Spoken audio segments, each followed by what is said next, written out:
कलंदर लाहौरी महर मोहम्मद सूबा कलंदर लाहौरी नक्शबंदी मुजद्दिदी मुर्तज़ाई रहमतुल्लाह अलैह दा शेर पढ़िया है और आखिर ते पंजाबी विच हज़रत मियाँ शेर मोहम्मद अंसारी मुर्तज़ाई दी तारीख पंजाब राजा जंग दी पंजाबी ज़बान के अंदर उहदे चंद शेर पढ़े ने।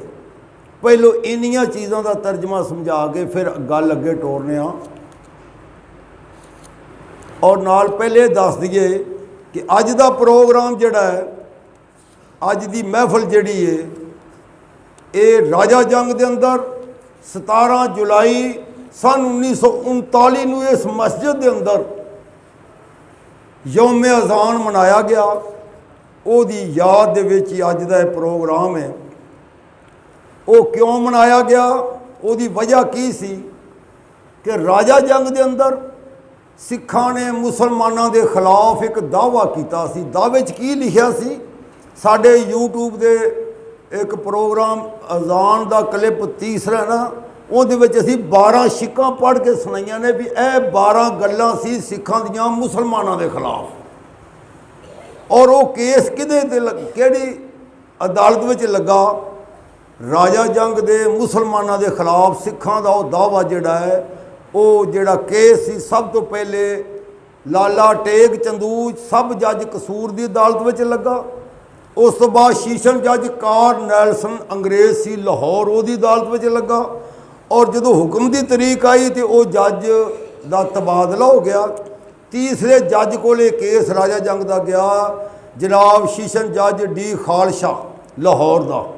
उन्हें फिर 17 जून 1939 राजा जंग की अजान बहाल के आर्डर किए और राजा जंग के लोगों ने 17 जुलाई 1939 जशन में इस मस्जिद के अंदर जशन यौम अजान मनाया गया। यदी खबर अखबार में आई। मैं तुहानूं वो अखबार का तराशा सुना के भी अखबार में अगले दिन किहड़ी खबर छपी सी राजा जंग की। अखबार सी जिमीदार, उहदे एडिटर ते मालिक सी मौलाना जफर अली खान। और ये 17 जुलाई को प्रोग्राम होया तो 22 जुलाई की अखबार में खबर छपी कि राजा जंग में यौम अजान। ये सुर्खी सी उस खबर की अखबार के उत्ते। अखबार जिमीदार और वह मालिक सी मौलाना जफर अली खान। और वो खबर ये सी कि राजा जंग के अंदर राजा जंग में यौम अजान अगे लिखा सी कि मौजा राजा जंग ज़िला लाहौर में सिखों ने मुसलमानों पर अरसा हयात और आफियत तंग कर रखा था। मुसलमानों के जज्बा इसार और कुर्बानी से मुतासर होकर हुकूमत ने मुदाखलत की। 17 जुलाई 1939 को अजान से तमाम पाबंदियाँ दूर कर दी गईं।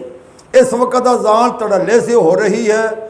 अल्लाह ज़वजल्ला की वाहदानियत और रसूल पाक सल्लल्लाहु अलैहि वसल्लम का रसूल पाक की रसालत की गवाही ऐलान 5 वक्त मस्जिदों में किया जाता है। इस वाक़या की याद में 17 जुलाई 1939 को यौम अजान मनाया गया। मुजाहिद अजान मौलवी अब्दुल हक साहब उनकी सदारत में अजीम शान जलसा मुनक़द हुआ। मुतअद्दिद उलमाए कराम ने तकरीरें की और मुसलमानों को तलकीन की कि वो मजहबी रवादारी को बरकरार रखते हुए अपने मजहबी हकूक़ की खातिर जानी माली कुर्बानी से दरेग न करें। तकरीरों का असर मुसलमानों ने राजा जंग पर बहुत ज़्यादा हुआ। उन्होंने ऐलान किया कि हम हर किस्म की कुर्बानी के लिए तैयार हैं। 22 जुलाई अखबार जिमीदार। ये सारा तराशा जिहड़ा कटिया गया है ये शेख हकीम अब्दुल हक इन्हां बुजुर्गों ने वेखे सी। साढ़े छोटी जी उम्र च बचपन च फौत होए। उनकी कबर जिहड़ी है दोवां जियां दी कबरां जिहड़ियां ने मिस्त्री मोहम्मद आलम मुर्तज़ाई दे आरे दे अगले पासे करके राह दे उत्ते उन्हां दी दोवें कबरां सी। बहरहाल ये दसना सी कि राजा जंग का केस पहले लाला टेग चंदूज की अदालत च लगा कसूर। फिर शीशन जज कार नैलसन अंग्रेज़ जज की अदालत में लाहौर लगा। उन्हें हुक्म की तरीक जो दी गई इस तरीक से थोड़ा फैसला होगा तो वह तबादला हो गया। तीसरा जज सी शीशन जज डी खालशा अंग्रेज़ जिन्हें 17 जून 1939 को अजान की बहाली के आर्डर जारी किए। 17 जून तो बाद 17 ਜੁਲਾਈ ਦੀ ਰਾਤ ਨੂੰ ਇਸ ਮਸਜਿਦ ਦੇ ਅੰਦਰ ਯੌਮ ਅਜ਼ਾਨ ਮਨਾਇਆ ਗਿਆ ਔਰ ਉਹਦੀ ਸਦਾਰਤ ਮੌਲਵੀ ਹਕੀਮ ਸ਼ੇਖ ਅਬਦੁਲ ਹਕ ਕਰਜੀ ਨਵੀਸ ਨੇ ਕੀਤੀ ਔਰ ਉਹਦੀ ਯਾਦ ਦੇ ਵਿੱਚ ਹੀ ਅੱਜ ਦਾ ਇਹ ਪ੍ਰੋਗਰਾਮ ਹੈ। ਔਰ ਇਹ ਅਖਬਾਰ ਜ਼ਿਮੀਦਾਰ ਦਾ 22 ਜੁਲਾਈ ਦਾ ਤਰਾਸ਼ਾ ਸੀ। ਹੁਣ ਅਗਲੀ ਗੱਲ, ਪਹਿਲੇ ਕੁਰਾਨ ਪਾਕ ਦੀ ਆਇਤ ਦਾ ਤਰਜਮਾ, ਫਿਰ ਹਦੀਸ ਪਾਕ ਦਾ ਤਰਜਮਾ, ਫਿਰ ਉਹ ਜਿਹੜੇ ਪੰਜਾਬੀ ਦੇ ਸ਼ੇਰ ਪੜ੍ਹੇ ਨੇ ਕਿ ਇੱਕ ਮਰਦ ਮਸਕੀਨ ਗਰੀਬ ਡਾਢਾ ਗਿਆ ਮਸੀਤ ਨਮਾਜ਼ ਗੁਜ਼ਾਰਨੇ ਨੂੰ। ਇਹ ਕੌਣ ਸੀ, ਇਹ ਕਿਹਦਾ ਸ਼ੇਰ ਹੈ ਔਰ ਇਹਦੇ ਪਿੱਛੇ ਕੀ ਵਾਕਿਆਤ ਨੇ। ਤੇ ਫਿਰ ਅਗਲੀ ਗੱਲ ਸ਼ੁਰੂ ਕਰਾਂਗੇ। ਅੱਲਾਹ ਪਾਕ ਨੇ ਫਰਮਾਇਆ ਵਮਨ ਅਹਸनु ਕੌਲਮ ਮਿਮਨ ਦअ ਇਲੱਲਾहि व अमिल सालिहन व क़ाल इन्ननी मिनल मुस्लिमीन। ਇਹ 24 ਸਪਾਰਾ ਸੂरत हामीम सजदा ਦੀ 33 ਨੰਬਰ ਆਇਤ ਹੈ। ਇਹਦਾ ਤਰਜਮਾ ਹੈ ਕਿ ਅੱਲਾਹ ਪਾਕ ਨੇ ਫਰਮਾਇਆ ਉਸ ਬੰਦੇ ਨਾਲੋਂ ਕਿਹਦੀ ਗੱਲ ਹੋਰ ਜ਼ਿਆਦਾ ਚੰਗੀ ਹੋ ਸਕਦੀ ਜਿਹੜਾ ਦਾ ਇਲੱਲਾਹ ਹੈ, ਅੱਲਾਹ ਤਾਲਾ ਦੀ ਤਰਫ ਬੁਲਾਵੇ ਔਰ ਵਾਮਿਲਾ ਸਾਲਿਹਨ ਖੁਦ ਚੰਗੇ ਅਮਲ ਕਰੇ, ਵਾ ਕਾਲਾ ਇੰਨਾਨੀ ਮਿਨਲ ਮੁਸਲਿਮੀਨ ਤੇ ਆਖੇ ਮੈਂ ਮੁਸਲਮਾਨ ਹਾਂ। ਉਮੁਲ ਮੋਮਿਨੀਨ ਸਈਦਾ ਆਇਸ਼ਾ ਸਦੀਕਾ ਫਰਮਾਉਂਦੀਆਂ ਨੇ ਕਿ ਐਤ ਜਿਹੜੀ ਹੈ ਮੁਅਜ਼ਿਨੀਨ ਦੇ ਅਜ਼ਾਨ ਦੇਣ ਵਾਲਿਆਂ ਦੇ ਹੱਕ ਵਿੱਚ ਨਾਜ਼ਲ ਹੋਈ ਹੈ ਕਿ ਅਜ਼ਾਨ ਦੇਣ ਵਾਲਾ ਖਲੋ ਕੇ ਲੋਕਾਂ ਨੂੰ ਨੇਕੀ ਵੱਲੇ ਬੁਲਾਉਂਦਾ। ਅਜ਼ਾਨ ਦੇਣ ਵਾਲਾ ਅੱਲਾਹ ਪਾਕ ਨੇ ਫਰਮਾਇਆ ਹੋਰਨਾਂ ਦੀਆਂ ਗੱਲਾਂ ਨਾਲੋਂ ਇਹਦੇ ਨਾਲੋਂ ਕਿਹਦੀ ਗੱਲ ਹੋਰ ਚੰਗੀ ਹੋ ਸਕਦੀ ਕਿ ਜਿਹੜਾ ਅੱਲਾਹ ਦੇ ਵੱਲੇ ਬੁਲਾਵੇ ਔਰ ਉਹ ਆਖੇ ਕਿ ਮੈਂ ਮੁਸਲਮਾਨ ਹਾਂ ਤੇ ਨੇਕੀ ਆਪ ਕਰੇ। ਹਦੀਸ ਪਾਕ ਦਾ ਤਰਜਮਾ ਇਹ ਆ ਕਿ ਹਦੀਸ ਪਾਕ ਇਹ ਆ ਕਿ ਨਬੀ ਪਾਕ अलैहिस्सलाम ने फरमाया अमीरुल मोमिनीन सैयदना अमीर मुआविया रज़ी अल्लाह तआला हदीस रवायत करते हैं कि यकूलुल मुअज़्ज़िनून अतवालुन नास अनाक़न यौमल क़यामा कि नबी पाक अलैहिस्सलाम ने फरमाया जो क़यामत का दिन होगा अज़ान पढ़ने वाले दी गर्दनां लम्मियां होणगियां। अतवालुन नास अनाक़न कि बड़ियां तवील गर्दनां होणगियां। मुफ्ती अहमद नईमी रहमतुल्लाह अलैह फरमाते ने गर्दनां लम्मियां होने का मतलब तो मकसद तो माना की है। आप फरमाते ने माना मतलब यह आ कि सरफराज हो सर बुलंद होणगे वो लोग क़यामत वाले दिन जिहड़े अज़ाना पढ़ने वाले होणगे उन्हां दी शान व शौकत मुकाम व मरतबा बुलंद होवेगा। और जिस तरह एक बंदा शर्मसार ते नदामत में सिर नीवा करके बह जाता है, शारे ने कराम फरमाते ने उस वेले अज़ान पढ़ने वाले शर्मसार ते गमगीन नहीं होणगे बल्कि उच्ची धौन करके बैठे होणगे। और अगली हदीस में नबी पाक ने फरमाया कि कस्तूरी के टीलियां उत्ते क़यामत वाले दिन बैठे होणगे जिहड़े अज़ान पढ़ने वाले ने। यह तो सी तर्जमा हदीस पाक दा। अगली गल यह कि जो मैं शेर फिर पढ़न लगा क्योंकि ये नेक लोग तजद गुजार ते अल्लाह के प्यारे आशिक रसूल का कलाम है और मर्दे मुजाहिद की शान में बयान किया गया है। इस वास्ते बरकत वास्ते मैं शेर फिर पढ़न लगा। ये शेर का शायर कौन है, लिखने वाला किहड़ा है? राजा जंग के अंदर एक बजुर्ग होए ने हज़रत मियाँ शेर मुहम्मद अंसारी मुर्तज़ाई रहमतुल्लाह अलैह। उन्हां राजा जंग की तारीख पंजाबी नज़म दे विच लिखी। वो 1913 की उन्हां दी विलादत है। 1931 में जो किले वाले पीर के गुलाम होए ने और 36 के जलसे तो बड़े सरगर्म कारकुन ने और वो पढ़े लिखे सी। उन्हां दी शायरी उन्हां दी ज़बान चो असीं सुनते रहे। एक कलाम है मियाँ शेर मुहम्मद अंसारी मुर्तज़ाई का जिहदा घर है ज़िया सुन्ना तो जदों बाजार नूं आईए और कोने के उत्ते उन्हां दी वो बड़े वड्डा मकान है जिहड़ा अजकल चन्न मनिहारी वाले के कब्जे में इन्हां खरीद लिया। वो बाबा शेर मुहम्मद लिखता है एक मर्द मस्कीन गरीब डाढा गया मसीत नमाज गुजारने नूं। ये मसीत तो मुराद एहो मस्जिद है खजूर वाली। दिल में इश्क रसूल ने ठाठ मारी बड़ी उच्ची अजान पुकारने नूं। ये मर्द मस्कीन गरीब डाढा गया मसीत नमाज गुजारने नूं। जिथे हुण बनी है ना मस्जिद फरूकिया, उदों तो मस्जिद नहीं सी। मस्जिद इस पासे घर सी चिराग लोहार दा। वो चिराग लोहार मस्जिद जिथे नमाज पढ़ने वास्ते आया। दिल में इश्क रसूल ने ठाठ मारी बड़ी उच्ची अजान पुकारने नूं। जज्बा आया तो खलो के कांते उच्ची अजान पढ़ी। पकड़ सिखा मार हैरान किया चारा कीतों ने कलमा छुड़ावने नूं। जिस वेले अजान सुनी तो वह आके तो इथों चुक के लै गए चिखंडी के अगले सेंध के अंदर। इत्थे एक दरख्त सी उनके नाल बन दिता। अगला शेर नाजक थाई मिर्चा धूड़ दित्तियां कसर छड्डी ना मार मुकामने नूं। उनके नाजक थावां ते मिर्चा मल मल के कुटिया उन्होंने आख्या हुण अज तो पिछे कलमा पढ़ेगा, आख वाहेगुरु जी का खालसा, हुण कलमा पढ़ेगा। इन्ना मारिया कि उन्हें वो बर्दाश्त कर लिया। ਨਾਜ਼ਕ ਥਾਈਂ ਮਿਰਚਾਂ ਧੂੜ ਦਿੱਤੀਆਂ, ਕਸਰ ਛੱਡੀ ਨਾ ਜਾਣ ਮੁਕਾਮਨੇ ਨੂੰ, ਝੱਲੇ ਜਾਣ ਤੇ ਵਾਰ ਸੀ ਕਾਫਰਾਂ ਦੇ, ਝੱਲੀ ਸੂਲੀ ਜਿਵੇਂ ਸ਼ਾਹ ਮਨਸੂਰ ਨੇ ਆ, ਦੁੱਖ ਦਰਦ ਮੁਸੀਬਤਾਂ ਝੱਲ ਸਿਰ ਤੇ ਆਂਦਾ, ਕਿਵੇਂ ਇਸਲਾਮ ਹਜ਼ੂਰ ਨੇ ਆ। ਹਾਮੀ ਗੀਰ ਨਾ ਉਸ ਦਾ ਕੋਈ ਬਣਿਆ, ਪਿੰਡੋਂ ਨਿਕਲਿਆ ਬੜਾ ਖੁਆਰ ਹੋ ਕੇ, ਮਾੜਾ ਤਗੜਿਆਂ ਨਾਲ ਨਹੀਂ ਜੰਗ ਕਰਦਾ, ਕਲਮਾ ਸ਼ੁਕਰ ਦਾ ਪੜ੍ਹੇ ਖੁਆਰ ਹੋ ਕੇ। ਉਹ ਫਿਰ ਇੱਥੋਂ ਨਿਕਲਿਆ ਤੇ ਨਾਲਾ ਪਿੰਡ ਹੈਗਾ, ਮੈਂ ਤੇ ਆਪਣਾ ਮੁਹੰਮਦ ਇਲਿਆਸ ਸਾਬਰੀ ਅੰਸਾਰੀ ਔਰ ਡਾਕਟਰ ਮਨੀਰ ਸੈਨ ਅਸੀਂ ਫਿਰ ਉਹ ਰਾਬਤਾ ਕੀਤਾ, ਬੰਦੇ ਦੇ ਪਿੱਛੇ ਹਫਤਾ ਲਾਇਆ ਵੀ ਇਹ ਬੰਦਾ ਜਿਹਨੇ ਅਜ਼ਾਨ ਪੜ੍ਹੀ ਤੇ ਸਿੱਖਾਂ ਚੋਕਲ ਜਾ ਕੇ ਮਾਰਿਆ ਕੁੱਟਿਆ ਤੇ ਕਲਮਾ ਛਡਾਉਣ ਦੀ ਕੋਸ਼ਿਸ਼ ਕੀਤੀ ਤੋਂ ਪਿੰਡ ਛੱਡ ਕੇ ਨਿਕਲ ਗਿਆ, ਉਹਦਾ ਖਾਨਦਾਨ ਕਿੱਥੇ, ਉਹ ਬੰਦਾ ਕਿਹੜਾ ਹੈ। ਅਸੀਂ ਤਿੰਨਾਂ ਨੇ ਕੋਸ਼ਿਸ਼ ਕੀਤੀ ਤੇ ਅਸੀਂ ਪਹਿਲੋਂ ਰਾਏ ਜੰਗ 'ਚੋਂ ਪਤਾ ਕੀਤਾ, ਮਿਸਤਰੀ ਮੁਹੰਮਦ ਦੀਨ ਲਿਆਕਤ ਮਾਸਟਰ ਮਿਸਤਰੀ ਦਾ ਬਾਪ ਹੈ, ਉਹਨੇ ਦੱਸਿਆ ਕਿ ਉਹਦਾ ਨਾਂ ਚਿਰਾਗ ਹੈ ਤੇ ਨਾਲਿਆਂ 'ਤੇ ਚਲਾ ਗਿਆ। ਉੱਥੇ ਰਾਬਤਾ ਕੀਤਾ, ਉਹਦੇ 3 ਪੁੱਤਰ ਨੇ, ਮਿਸਤਰੀ ਹਸਨਦੀਨ, ਮਿਸਤਰੀ ਖਾਨ ਮੁਹੰਮਦ ਔਰ ਮਿਸਤਰੀ ਮੁਹੰਮਦ ਸ਼ਫੀ, ਸਟੋਰ ਦੇ ਵਿੱਚੋਂ ਰਿਟਾਇਰ ਹੋ ਗਏ ਨੇ। ਮੈਂ ਤਾਂ ਗੱਲਾਂ ਦੱਸ ਰਿਹਾ ਕਿ ਵਾਕਿਆ ਸੱਚਾ ਹੈ। ਔਰ ਮੈਂ ਆਪਣੀ ਡਾਇਰੀ ਬਿਆਸ ਦੇ ਅੰਦਰ ਉਹਦਾ ਨਾਂ ਲਿਖਿਆ ਗਾਜ਼ਗੀ ਅਜ਼ਾਨ ਮੁਜਾਹਿਦ ਮਿਸਤਰੀ ਚਿਰਾਗਦੀਨ ਲੋਹਾਰ ਰਹਿਮਤੁल्लाह अलैह, ਕਿ ਜਿਹਨੇ ਇੰਨਾ ਉਹਨਾਂ ਕੋਲੋਂ ਮਾਰ ਖਾਧੀ, ਤਸ਼ੱਦਦ ਕੀਤਾ ਤੇ ਇੱਕ ਦਫਾ ਵੀ ਨਹੀਂ ਕਿਹਾ ਕਿ ਮੈਂ ਅਜ਼ਾਨ ਨਹੀਂ ਪੜਾਂਗਾ ਜਾਂ ਮੈਂ ਕਲਮਾ ਛੱਡ ਦੇਣਾ ਜਾਂ ਮੈਂ ਵਾਹਿਗੁਰੂ ਜੀ ਕਾ ਖਾਲਸਾ ਕਹਿ ਦੇਣਾ। ਖੀਰ ਉਹ ਇੱਥੋਂ ਮਾਰ ਖਾ ਕੇ ਨਾ ਛੱਡਿਆ। ਔਰ ਉਹ ਜਦੋਂ ਬਚਿਆ ਤੇ ਉਹਨੇ ਸਮਾਨ ਚੁੱਕਿਆ ਤੇ ਨਾਲਾ ਪਿੰਡ ਰਾਵਟ ਦੇ ਪਰਾ, ਉੱਥੇ ਉਹਨੇ ਸਾਰੀ ਜ਼ਿੰਦਗੀ ਗੁਜ਼ਾਰੀ। ਉਹਦਾ ਪੁੱਤਰ ਮਿਸਤਰੀ ਹਸਨਦੀਨ ਸਟੋਰ 'ਚੋਂ ਲਾ ਕੇ ਵੀ ਰਿਟਾਇਰ ਹੋ ਗਿਆ, ਫੌਤ ਵੀ ਹੋ ਗਿਆ, ਉਹਦੇ ਪੁੱਤਰ ਅਜੇ ਤੱਕ ਉੱਥੇ ਮੌਜੂਦ ਨੇ। ਇਹ ਬੰਦਾ ਚਿਰਾਗ ਸੀ। ਇਹੋ ਜਿਹੇ ਤਸ਼ੱਦਦ ਜਿਹੜੇ ਨੇ ਨਾ, ਆਪਾਂ ਟਾਈਮ ਪੂਰਾ ਕਰਨਾ ਹੈ, ਵਾਕਿਆਤ ਮੇਰੇ ਕੋਲ ਬਹੁਤ ਜ਼ਿਆਦਾ ਨੇ ਔਰ ਜਿਹੜਾ ਵੀ ਵਾਕਿਆ ਅਰਜ਼ੋ ਕੀਤਾ ਜਾਏਗਾ ਉਹ ਤੁਹਾਡੇ ਵਾਸਤੇ ਨਵਾਂ ਹੀ ਹੋਵੇਗਾ।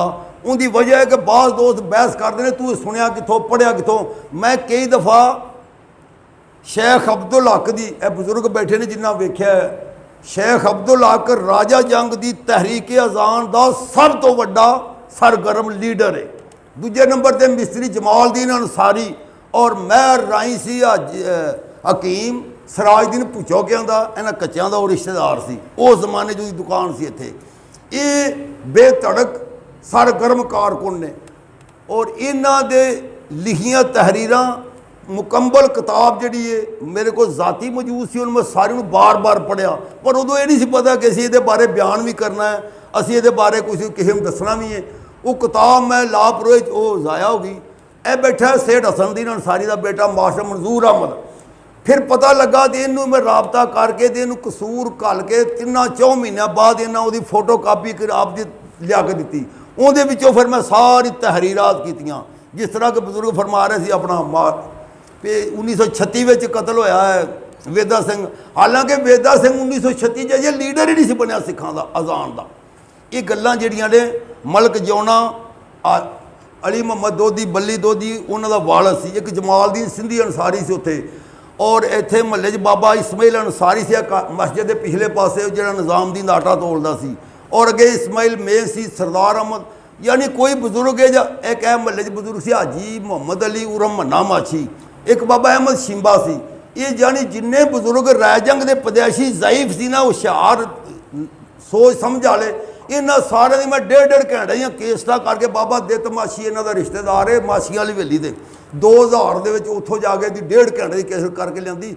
ਉਹਦੀ ਫਿਰ ਸਾਰੀਆਂ ਤਹਿਰੀਰਾਤ ਦੇ ਵਿੱਚੋਂ ਫਿਰ ਇਹ ਮਜ਼ਮੂਨ ਤਿਆਰ ਕੀਤਾ। ਔਰ ਸ਼ੇਖ ਅਬਦੁਲ ਹਕ ਦੀ ਕਿਤਾਬ ਮੁਕੰਮਲ ਫਿਰ ਮਾਸਟਰ ਮਨਜ਼ੂਰ ਅਹਿਮਦ ਨੇ ਜਦੋਂ ਫਿਰ ਲਿਆ ਕੇ ਦਿੱਤੀ ਤੇ ਉਹਦੇ ਵਿੱਚੋਂ ਫਿਰ ਇਹ ਸਾਰੇ ਕਲਿੱਪ ਤਿਆਰ ਕੀਤੇ। ਤਾਂ ਗੱਲ ਕਰ ਰਹੇ ਸਾਂ ਵੀ 1936 ਵਿੱਚ ਅਜੇ ਇਹ ਲੀਡਰ ਬਣਿਆ ਹੀ ਨਹੀਂ ਸੀ। ਇਹ ਬਣਿਆ ਕਦੋਂ, ਮੈਂ ਅਰਜ਼ ਕਰਨਾ। ਸਭ ਤੋਂ ਪਹਿਲਾਂ ਸਵਾਲ ਹੈ ਵੀ ਰਾਏ ਜੰਗ ਜਾਂ ਅਜ਼ਾਨ ਬੰਦ ਕਦੋਂ ਹੋਈ ਹੈ ਤੇ ਬਹਾਲ ਕਦੋਂ ਹੋਈ ਹੈ। ਵੇਖੋ ਬਜ਼ੁਰਗ ਬੈਠੇ ਨੇ, ਸਾਨੂੰ ਬਜ਼ੁਰਗਾਂ ਸਾਰੇ ਪਿੰਡ ਦੇ ਇਹ ਦੱਸਿਆ ਕਿ ਸਿੱਖਾਂ ਦੇ ਹੀ ਜਿਉਂ ਪਿੰਡ ਵੱਜਾ ਅਸੀਂ ਅਜ਼ਾਨ ਨਹੀਂ ਹੋਣ ਦਿੱਤੀ। ਹਾਲਾਂਕਿ ਗੁਰੂ ਨਾਨਕ 1469 ਵਿੱਚ ਪੈਦਾ ਹੋਇਆ ਤੇ ਉਹਦੇ ਪੈਦਾ ਹੋਣ ਤੋਂ ਪਹਿਲੇ ਰਾਜਾ ਜੰਗ ਇਸ ਤਰ੍ਹਾਂ ਖੁਸ਼ਹਾਲ ਆਬਾਦ ਸੀ। ਜਦੋਂ ਗੁਰੂ ਨਾਨਕ ਪੈਦਾ ਹੋਣ ਤੋਂ ਪਹਿਲੋਂ ਰਾਜਾ ਜੰਗ ਆਬਾਦ ਸੀ, ਉਦੋਂ ਸਿੱਖਾਂ ਨੇ ਕਿੱਥੋਂ ਆ ਕੇ ਅਜ਼ਾਨ ਬੰਦ ਕਰਨੀ ਸੀ। ਹੁਣ ਵੇਖਣਾ ਹੈ ਕਿ ਅਜ਼ਾਨ ਬੰਦ ਕਦੋਂ ਹੋਈ। ਉਹਨਾਂ ਦਾ ਮੁਤਾਲਬਾ ਸੀ 12 ਸ਼ਿੱਕਾਂ ਨੇ ਮੁਸਲਮਾਨਾਂ ਦੇ ਖਿਲਾਫ ਦਾਅਵੇ ਵਿੱਚ, ਮੈਂ 12 ਹੀ ਤੀਸਰੇ ਕਲਿੱਪ 'ਚ ਬਿਆਨ ਕੀਤੀਆਂ ਨੇ। ਉਹਨਾਂ ਵਿੱਚ ਇੱਕ ਇਹ ਸੀ ਕਿ ਰਾਜਾ ਜੰਗ ਮੁੱਦਤ ਸੇ ਆਬਾਦ ਹੈ, ਜਬ ਸੇ ਆਬਾਦ ਹੈ यहाँ ਅਜ਼ਾਨ ਨਹੀਂ ਹੋਈ। ਇਹ ਸਾਰਾ ਉਹਨਾਂ ਦਾ ਇੱਕ ਝੂਠ ਸੀ। ਅਸਲ ਗੱਲ ਜਿਹੜੀ ਮੈਂ ਦੱਸਣੀ ਅੱਜ ਇਹ ਆ ਕਿ ਅਜ਼ਾਨ ਬੰਦ ਕਦੋਂ ਹੋਈ ਸੀ ਰਾਏ ਜੰਗ ਦੀ, ਕਿੰਨੇ ਬੰਦ ਕੀਤੀ ਸੀ, ਕਿਸ ਦੌਰ 'ਚ ਬੰਦ ਹੋਈ ਸੀ, ਇਹਦੇ ਤੇ ਤੁਸੀਂ ਗੌਰ ਕਰਨਾ ਹੈ ਔਰ ਇਨਸ਼ਾ ਅੱਲਾਹ ਤਾਲਾ ਤੁਸੀਂ ਤਾਇਦ ਕਰੋਗੇ ਕਿ ਗੱਲ ਇਹ ਸਹੀ ਹੈ। ਪਹਿਲੀ ਗੱਲ ਇੱਕ ਹੋਰ ਜ਼ਿਹਨ 'ਚ ਰੱਖੋ, ਹਰ ਬਜ਼ੁਰਗ ਨੇ ਗੱਲ ਦੱਸੀ ਕਿ ਰਾਏ ਜੰਗ ਉੱਜੜ ਜਾਂਦਾ ਸੀ ਸਾਲ ਬਾਅਦ, ਇਹਦੇ ਵਿੱਚ ਤੌਣ ਦੀ ਮਰਜ਼ ਆ ਜਾਂਦੀ ਸੀ, ਇਹਨੂੰ ਅੱਗ ਲੱਗ ਜਾਂਦੀ ਸੀ, ਇਹ ਵਾਧਾ ਫੁੱਲਦਾ ਨਹੀਂ ਸੀ, ਇਹ ਘਟਦਾ ਸੀ, ਇਹ ਤਰੱਕੀ ਨਹੀਂ ਸੀ ਕਰਦਾ। ਤੇ ਇਹਨਾਂ ਨੇ ਜਾ ਕੇ ਸ਼ੇਖ ਨੱਥੇ ਕੋਲੋਂ ਜੰਡ ਦਾਮ ਕਰਾਇਆ ਕਿ 4 ਕੁਕੜਾਂ ਦੇ ਗੱਡੇ ਤੇ ਫਿਰ ਪਿੰਡ ਹਟਾ ਲਿਆ। ਇਹ ਜਿਹੜਾ ਇਹ ਦਰਬਾਰ ਬਣਿਆ ਨਾ ਮਸਜਿਦ ਦੇ ਨਾਲ ਅੱਗੇ, ਇਹ ਦਰਬਾਰ ਅਸਲ ਨਹੀਂ, ਅਸਲ ਇਹ ਦਰਬਾਰ ਹੈਗਾ ਹੈ ਕਿਲਾ ਨਾਥਾ ਸਿੰਘ ਤਲਵੰਡੀ ਦੇ ਲਾਗੇ, ਔਰ ਇਹਨਾਂ ਨੂੰ ਇਹ ਪਤਾ ਨਹੀਂ ਉਹ ਦਰਬਾਰ ਕਿੱਥੇ ਆ। ਉਹ ਮੈਂ ਤੁਹਾਨੂੰ ਦੱਸ ਰਿਹਾ ਗੱਲ ਤੋਂ ਬਾਅਦ ਵੀ ਅਸਲ ਦਰਬਾਰ ਇਹ ਕਿੱਥੇ, ਜਿਹੜਾ ਮਰਾਨ ਅੰਸਾਰੀ ਦੇ ਬਣਿਆ ਨਾ ਅਸਲ ਦਰਬਾਰ ਦਾ। ਗੱਲ ਇਹ ਕਰ ਰਹੇ ਸੀ ਕਿ ਅਜ਼ਾਨ ਬੰਦ ਕਦੋਂ ਹੋਈ, ਅਜ਼ਾਨ ਬਹਾਲ ਕਿਵੇਂ ਹੋਈ, ਇਹ 2 ਗੱਲਾਂ ਕਰਕੇ ਤੇ ਤੀਜੀ ਗੱਲ ਦਾ ਅਗਰ ਟਾਈਮ ਬਚਿਆ ਤਾਂ ਕੋਈ ਤੀਜੀ ਫਿਰ ਕਰਨੀ। ਪਹਿਲੀ ਗੱਲ ਇਹ ਆ ਵੀ ਗੱਲ ਕਰ ਸੀ ਸ਼ੇਖ ਨੱਥੇ ਦੀ, ਜਿਹਨੇ ਜੰਡ 4 ਦਮ ਕਰਕੇ ਦਿੱਤੇ, 4 ਮੁਕਰਾਂ ਦੇ ਗੱਡੇ, ਫਿਰ ਉਹ ਹਰੇ ਹੋ ਗਿਆ ਤੇ ਰਾਏ ਜੰਗ ਆਬਾਦ ਹੋਇਆ। ਉਦੋਂ 4 ਦਰਵਾਜ਼ਿਆਂ ਵਿੱਚ ਰਾਏ ਜੰਗ ਮੌਜੂਦ ਸੀ। ਉਸ ਤੋਂ ਪਹਿਲੇ ਇਹ ਬਾਬਾ ਅਹਿਮਦ ਸ਼ਿੰਬਾ ਜਿਹੜਾ ਫੌਤ ਹੋ ਗਿਆ ਨਾ, ਉਹ ਦੱਸਦਾ ਸੀ ਕਿ ਅਸੀਂ ਛੋਟੇ ਵਾਲੀ ਕੋ ਬੜੀ ਉਮਰ ਗੁਜ਼ਾਰ ਕੇ ਬੜੇ ਚਿਰ ਦਾ ਫੌਤ ਹੋਇਆ। ਉਹਦੇ ਕੋਲ ਕੇਸਰ ਪੂਰੀ ਰਿਕਾਰਡ ਕਰਕੇ ਜਾ ਕੇ ਉਹਦੀ ਸੁਣਦੇ ਰਹੇ ਬਾਰ-ਬਾਰ। ਉਹਨੇ ਕਿਹਾ ਕਿ ਅਸੀਂ ਨਿੱਕੇ ਹੁੰਦੇ ਖੇਡਦੇ ਨੂਰਾਨੀ ਮਸਜਿਦ ਜਿੱਥੇ ਇਹਦੇ ਕੋਲ ਆਣੇ ਹਾਂ, ਇਹਦੇ ਫੱਟੇ ਪਏ ਹੁੰਦੇ ਸੀ ਇੱਟਾਂ ਦੇ ਉੱਤੇ, ਲੋਕ ਬੁੱਢੇ ਤਾਸ਼ ਖੇਡਦੇ ਸੀ। ਔਰ ਇਹ ਰਾਏ ਜੰਗ ਦੇ ਇੱਧਰਲਾ ਦਰਵਾਜ਼ਾ ਜਦੋਂ ਟੱਠਾ ਤੋਂ ਫੱਟੇ ਅਸੀਂ ਵੇਖੇ ਨਹੀਂ ਪਏ। ਮਤਲਬ ਵੀ ਜਦੋਂ ਜੰਡ ਕੱਢੇ ਨੇ ਉਦੋਂ 4 ਦਰਵਾਜ਼ਿਆਂ ਵਿੱਚ ਸੀ ਪਿੰਡ। ਜਿਹੜਾ ਖੂਹ ਆ ਗਿਆ ਹੈ ਚੌਂਕੀ ਵਾਲੀ ਮਸਜਿਦ, ਜਿਹੜਾ ਖੂਹ ਸਾਰਿਆਂ ਨੇ ਵੇਖਿਆ ਸਦੀਕੀਆ ਮਸਜਿਦ ਦੇ ਅੰਦਰ, ਜਿਹੜਾ ਖੂਹ ਟਾਵਰ ਵਾਲੀ ਹਵੇਲੀ ਵਿੱਚ ਸੀ, ਜਿਹੜਾ ਜੰਗਸ਼ੇਰ ਦੀ ਦੁਕਾਨ ਦੇ ਸਾਹਮਣੇ, ਪੁਰਾਣੀ ਦੁਕਾਨ ਦੇ ਸਾਹਮਣੇ ਟਾਵਰ ਵਾਲੀ ਹਵੇਲੀ ਦੇ ਰਾਣਾ ਸ਼ਫੀਕ ਖਾਨ ਦੇ ਲਾਗੇ ਇਹ ਖੂਹ, ਇਹ ਸਾਰੇ ਖੂਹ ਦੇ ਜ਼ਰੀ। ਔਰ ਨੂਰਾਨੀ ਮਸਜਿਦ ਦੇ ਨਾਲ ਇੱਕ ਖੂਹ ਘਮਿਆਰਾਂ ਦੇ ਘਰ ਬੜਾ ਵੱਡਾ ਖੂਹ ਹੁੰਦਾ ਸੀ। ਏਡੇ ਖੂਹ ਇੱਥੇ ਹੁੰਦੇ ਨਹੀਂ ਪਾਣੀ ਪੀਣ ਵਾਸਤੇ, ਇਹ ਖੂਹ ਨੇ ਉਹ ਮੁਗਲਿਆ ਦੌਰ ਦੇ ਪਾਣੀ ਪਹਿਲੀਆਂ ਲਾਉਣ ਵਾਸਤੇ ਪਿੰਡ ਦੇ ਪਿੱਛੇ ਰਹਿ ਗਿਆ। ਇਹ ਨਾਲ ਨਿਆਈਆਂ ਦੇ ਵਿੱਚ ਖੂਹ ਦੀ ਪਾਣੀ ਹੋਰ ਇਹ ਤੁਹਾਡੀ ਜੇ ਮਸਜਿਦ ਸਦੀਕੀਆ ਸਾਡੇ ਵੇਖਣ 'ਚ ਬੜੀ, ਇਹ ਲੋਕ ਸਮਝਦੇ ਆ ਖੋਰੇ ਉਹ ਮਸਜਿਦ ਦਾ ਖੂਹ, ਮਸਜਿਦ ਦਾ ਬਣ ਰਹੀ ਕੱਲ ਸਾਡੇ ਵੇਖਣ ਦੇ ਅੰਦਰ, ਔਰ ਖੂਹ ਹੈਗਾ ਮੁਗਲਿਆ ਦੌਰ ਦਾ। ਗੱਲ ਇਹ ਕਰ ਰਹੇ ਸੀ ਅਜ਼ਾਨ ਬੰਦ ਕਦੋਂ ਹੋਈ। ਇਹ ਵੇਖੋ ਕਿ 52 ਸਾਲ ਹੁਕੂਮਤ ਕੀਤੀ ਹੈ ਹਿੰਦੁਸਤਾਨ ਦੇ ਅੰਦਰ ਅਬੁਲ ਮੁਜ਼ੱਫਰ ਮੁਹੀਉਦੀਨ ਔਰੰਗਜ਼ੇਬ ਆਲਮਗੀਰ ਰਹਿਮਤੁल्लाह ਨੇ। ਜਦੋਂ ਮੁਹੀਉਦੀਨ ਔਰੰਗਜ਼ੇਬ ਅਬੁਲ ਮੁਜ਼ੱਫਰ ਮੁਹੀਉਦੀਨ ਮੁਹੰਮਦ ਔਰੰਗਜ਼ੇਬ ਆਲਮਗੀਰ ਨੇ 50-52 ਸਾਲ ਹੁਕੂਮਤ ਕੀਤੀ ਹੈ, ਉਸ ਦੇ ਦੌਰ ਦੇ ਅੰਦਰ ਪੂਰੇ ਹਿੰਦੁਸਤਾਨ ਦੇ ਅੰਦਰ ਫਤਾਵਾ ਆਲਮਗੀਰੀ ਦੇ ਤਹਿਤ ਫਿਕਾ ਦੇ ਮੁਤਾਬਕ ਪੂਰੇ ਹਿੰਦੁਸਤਾਨ 'ਚ ਕਾਜ਼ੀ ਅਦਾਲਤਾਂ ਹੀ ਫੈਸਲੇ ਕਰਦੇ ਸੀ। ਉਹ ਜਦੋਂ ਰਾਜਾ ਜੰਗ ਉਦੋਂ ਆਬਾਦ ਸੀ, ਕਸਬਾ ਸੀ, ਉਸ ਵੇਲੇ ਕਿਸੇ ਨੂੰ ਕੀ ਜੁਰਤ ਹਾਸਲ ਹੈ ਕਿ ਜਦੋਂ ਐਡਾ ਆਦਲ ਹੁਕਮਰਾਨ ਮੁਸਲਮਾਨ ਜਿਹਨੇ ਇਸਲਾਮੀ ਨਿਜ਼ਾਮ ਹਿੰਦੁਸਤਾਨ 'ਚ ਨਾਫਜ਼ ਕੀਤਾ, ਉਹਦਾ ਦੌਰ ਹੋਵੇ ਤੇ ਰਾਜੇ ਦਾ ਨਿਜ਼ਾਮ ਬੰਦ ਹੋ ਜਾਵੇ, ਇਹ ਅਕਲ ਵੀ ਤਸਲੀਮ ਨਹੀਂ ਕਰਦੀ। ਅਗਲੀ ਗੱਲ ਸੰਨ 1792 ਦੇ ਅੰਦਰ, ਸੰਨ 1707 ਦੇ ਵਿੱਚ ਔਰੰਗਜ਼ੇਬ ਆਲਮਗੀਰ ਫੌਤ ਹੋਇਆ। ਸੰਨ 1707 ਦੇ ਵਿੱਚ ਔਰੰਗਜ਼ੇਬ ਆਲਮਗੀਰ ਰਹਿਮਤੁल्लाह अलैह जुम्मे वाले दिन सुबह 8 बजे तहज्जुद की नमाज पढ़ के बावजूद मसले दे फजर भी उस मसले दे पढ़ के दिन के 8 बजे तक फिर वजीफा पढ़दा उत्थे फौत होया। जुम्मे वाले दिन 1707 के अंदर उस वेले तक हिंदुस्तान दे विच इस्लामी निज़ाम नाफज सी। उस तो बाद 1792 ਵਿੱਚ ਰਣਜੀਤ ਸਿੰਘ ਰਾਜਾ ਬਣਿਆ, ਜਿਸ ਵੇਲੇ ਤੋਂ ਉਹਨੇ ਪੂਰੇ ਪੰਜਾਬ ਉੱਤੇ ਆਪਣਾ ਤਸੱਲਤ ਜਮਾਇਆ। ਸੰਨ 1792 ਦੇ ਅੰਦਰ ਹੁਕਮਰਾਨ ਬਣਿਆ ਰਣਜੀਤ ਸਿੰਘ ਤੇ 1807 ਦੇ ਅੰਦਰ ਉਹਨੇ ਕਸੂਰ ਨੂੰ ਫਤਹ ਕੀਤਾ। ਜਦੋਂ ਫਤਹ ਕੀਤਾ ਤੇ ਉਹਨੇ ਅਜ਼ਾਨ ਨੂੰ ਸਭ ਤੋਂ ਪਹਿਲੋਂ ਰਣਜੀਤ ਸਿੰਘ ਨੇ ਉਦੋਂ ਬੰਦ ਕੀਤਾ ਜਦੋਂ ਉਹਨੇ ਬਾਦਸ਼ਾਹੀ ਮਸਜਿਦ 'ਚ ਘੋੜੇ ਬੱਧੇ। ਇਹ ਤਾਰੀਖ ਲਾਹੌਰ ਕਣੀਆਂ ਲਾਲ ਔਰ ਤਾਰੀਖ ਪੰਜਾਬ ਸੈਦ ਲਤੀਫ ਸ਼ਾਹ, ਇਹਨਾਂ ਨੇ ਬੜੀਆਂ ਮੁਸਤਰਦ ਤਾਰੀਖਾਂ ਲਿਖੀਆਂ। ਇਹਨਾਂ ਮੁਤਾਲਿਆ ਕਰਕੇ ਵੇਖੋ ਬਾਦਸ਼ਾਹੀ ਮਸਜਿਦ ਕਿਸੇ ਮੁਸਲਮਾਨ ਨੂੰ ਦਾਖਲ ਹੋਣ ਦੀ ਇਜਾਜ਼ਤ ਨਹੀਂ ਸੀ, ਔਰ ਖੱਚਰ ਘੋੜੇ ਤੇ ਗਧੇ ਇਹ ਮਸਜਿਦ ਬਾਦਸ਼ਾਹੀ ਦੇ ਵਿੱਚ ਵੱਜਦੇ ਰਹੇ। ਕੋਈ ਅਜ਼ਾਨ ਨਹੀਂ, ਕੋਈ ਜਮਾਤ ਨਹੀਂ, ਕਿਸੇ ਮੁਸਲਮਾਨ ਨੂੰ ਇਜਾਜ਼ਤ ਵੀ ਨਹੀਂ ਮਸਜਿਦ ਬਾਦਸ਼ਾਹੀ ਜਾ ਜਾਵੇ। ਜਦੋਂ ਬਾਦਸ਼ਾਹੀ ਮਸਜਿਦ ਦਾ ਇਹ ਹਾਲ ਉਹਨੇ ਕੀਤਾ, ਉਸ ਵੇਲੇ ਉਹਨੇ ਅਜ਼ਾਨਾਂ ਲਾਹੌਰ ਦੀਆਂ ਬੰਦ ਕੀਤੀਆਂ, ਉਹਨੇ ਕਸੂਰ ਫਤਹ ਕੀਤਾ। ਜਦੋਂ ਕਸੂਰ ਫਤਹ ਕੀਤਾ, ਉਸ ਵੇਲੇ ਕਸੂਰ 'ਚ ਅਜ਼ਾਨ ਬੰਦ ਹੋਈ, ਔਰ ਇੱਥੋਂ ਦੇ ਸਿੱਖ ਜਿਹੜੇ ਨੇ ਉਹਨਾਂ ਨੇ ਫਿਰ ਅਜ਼ਾਨ ਜਿਹੜੀ ਰਾਜਾ ਜੰਗ ਬੰਦ ਕੀਤੀ। ਔਰ ਸਿੱਖਾਂ ਦਾ ਵੈਸੇ ਵੀ ਤੈਨੂੰ ਢੇਰ ਤਾਕਤ ਜ਼ਿਆਦਾ ਇਸ ਵਾਸਤੇ ਸੀ ਕਿ ਰਾਜਾ ਰਣਜੀਤ ਸਿੰਘ ਸਿਆਹੀ ਸਫੈਦੀ ਦਾ ਮਾਲਕ ਸੀ, ਉਹਦੇ ਸਹੁਰੇ ਬੈੜਵਾਲ ਸੀ ਪੱਤੋ ਦੇ ਲਾਗੇ, ਔਰ ਜਿਹੜਾ ਰਾਮ ਥੰਮਣ ਹੈ ਇਹ ਉਹਦੀ ਖਾਲਾ ਦਾ ਭਾਈ ਸੀ। ਗੁਰੂ ਨਾਨਕ 2-3 ਦਫਾ ਥੰਮਣ ਆਇਆ, ਔਰ ਸੈਯਦ ਵਾਰਿਸ ਸ਼ਾਹ ਨੇ ਇਹ ਹੀਰ ਦੇ ਸ਼ੇਰਾਂ ਵਿੱਚ ਇਸ ਚੀਜ਼ ਦਾ ਜ਼ਿਕਰ ਕੀਤਾ ਰਾਮ ਥੰਮਣ ਦੇ ਮੇਲੇ ਦਾ। ਤੋ ਲਿਹਾਜ਼ਾ ਇਹ ਜਿਹੜੇ ਲੋਕ ਸੀ ਇੱਥੋਂ ਦੇ, ਉਹ ਬੜੇ ਕੜਰ ਕਿਸਮ ਦੇ ਅਜ਼ਾਨ ਦੁਸ਼ਮਣ ਸੀ। ਰਣਜੀਤ ਸਿੰਘ ਦੇ ਦੌਰ ਵਿੱਚ ਆ ਕੇ ਰਾਜਾ ਜੰਗ ਦੇ ਅੰਦਰ, ਕਸੂਰ ਦੇ ਅੰਦਰ, ਬਾਦਸ਼ਾਹੀ ਮਸਜਿਦ ਤੋਂ ਸ਼ੁਰੂ ਹੋ ਕੇ ਪੂਰੇ ਲਾਹੌਰ ਦੇ ਅੰਦਰ ਇਹ ਅਜ਼ਾਨਾਂ ਬੰਦ ਹੋਈਆਂ, ਔਰ ਰਾਜਾ ਜੰਗ ਦੀਆਂ ਅਜ਼ਾਨਾਂ ਵੀ ਉਦੋਂ ਹੀ ਬੰਦ ਹੋਈਆਂ।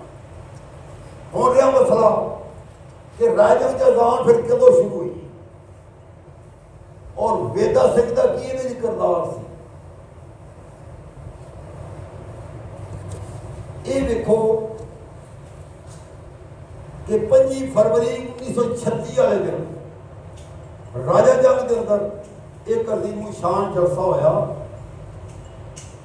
ਉਹ ਜਲਸੇ ਦੀ ਪੂਰੀ ਰੋਏਦਾਦ ਮੌਕੇ ਦੇ ਮੌਜੂਦ ਬੰਦੇ ਨੇ, ਮੀਆਂ ਸ਼ੇਰ ਮੁਹੰਮਦ ਅੰਸਾਰੀ ਮੁਰਤਜ਼ਾਈ ਨੇ ਸਾਰੀ ਰੋਏਦਾਦ ਲਿਖੀ, ਔਰ ਪੰਜਾਬੀ ਨਜ਼ਮ ਦੇ ਵਿੱਚ ਉਹਦੇ ਐਨ ਮੁਕੰਮਲ ਉਹਦਾ ਵਾਕਿਆਤ ਲਿਖੇ। ਮੈਂ ਸਿਰਫ ਖੁਲਾਸਾ ਅਰਜ਼ ਕਰਨਾ, ਅੱਲਾਹ ਉਹਦਾ ਇੱਕ ਸ਼ੇਰ ਹੈ ਕਿ ਖੁਤਬਾ ਜੁਮੇ ਤੋਂ ਬਾਅਦ ਆ ਬਹਿਣ ਸਾਰੇ, ਆਖਰ ਮੀਆਂ ਜੀ ਹੋਵੇ ਜ਼ਰੂਰ ਜਲਸਾ, ਸਰਾਜ ਦੀਨ ਚੌਧਰੀ ਮੀਆਂ ਜਮਾਲ ਵਰਗੇ ਆਖਰ ਜੋ ਦਰਗਾਹ ਤੇ ਕਰੋ ਜਲਸਾ।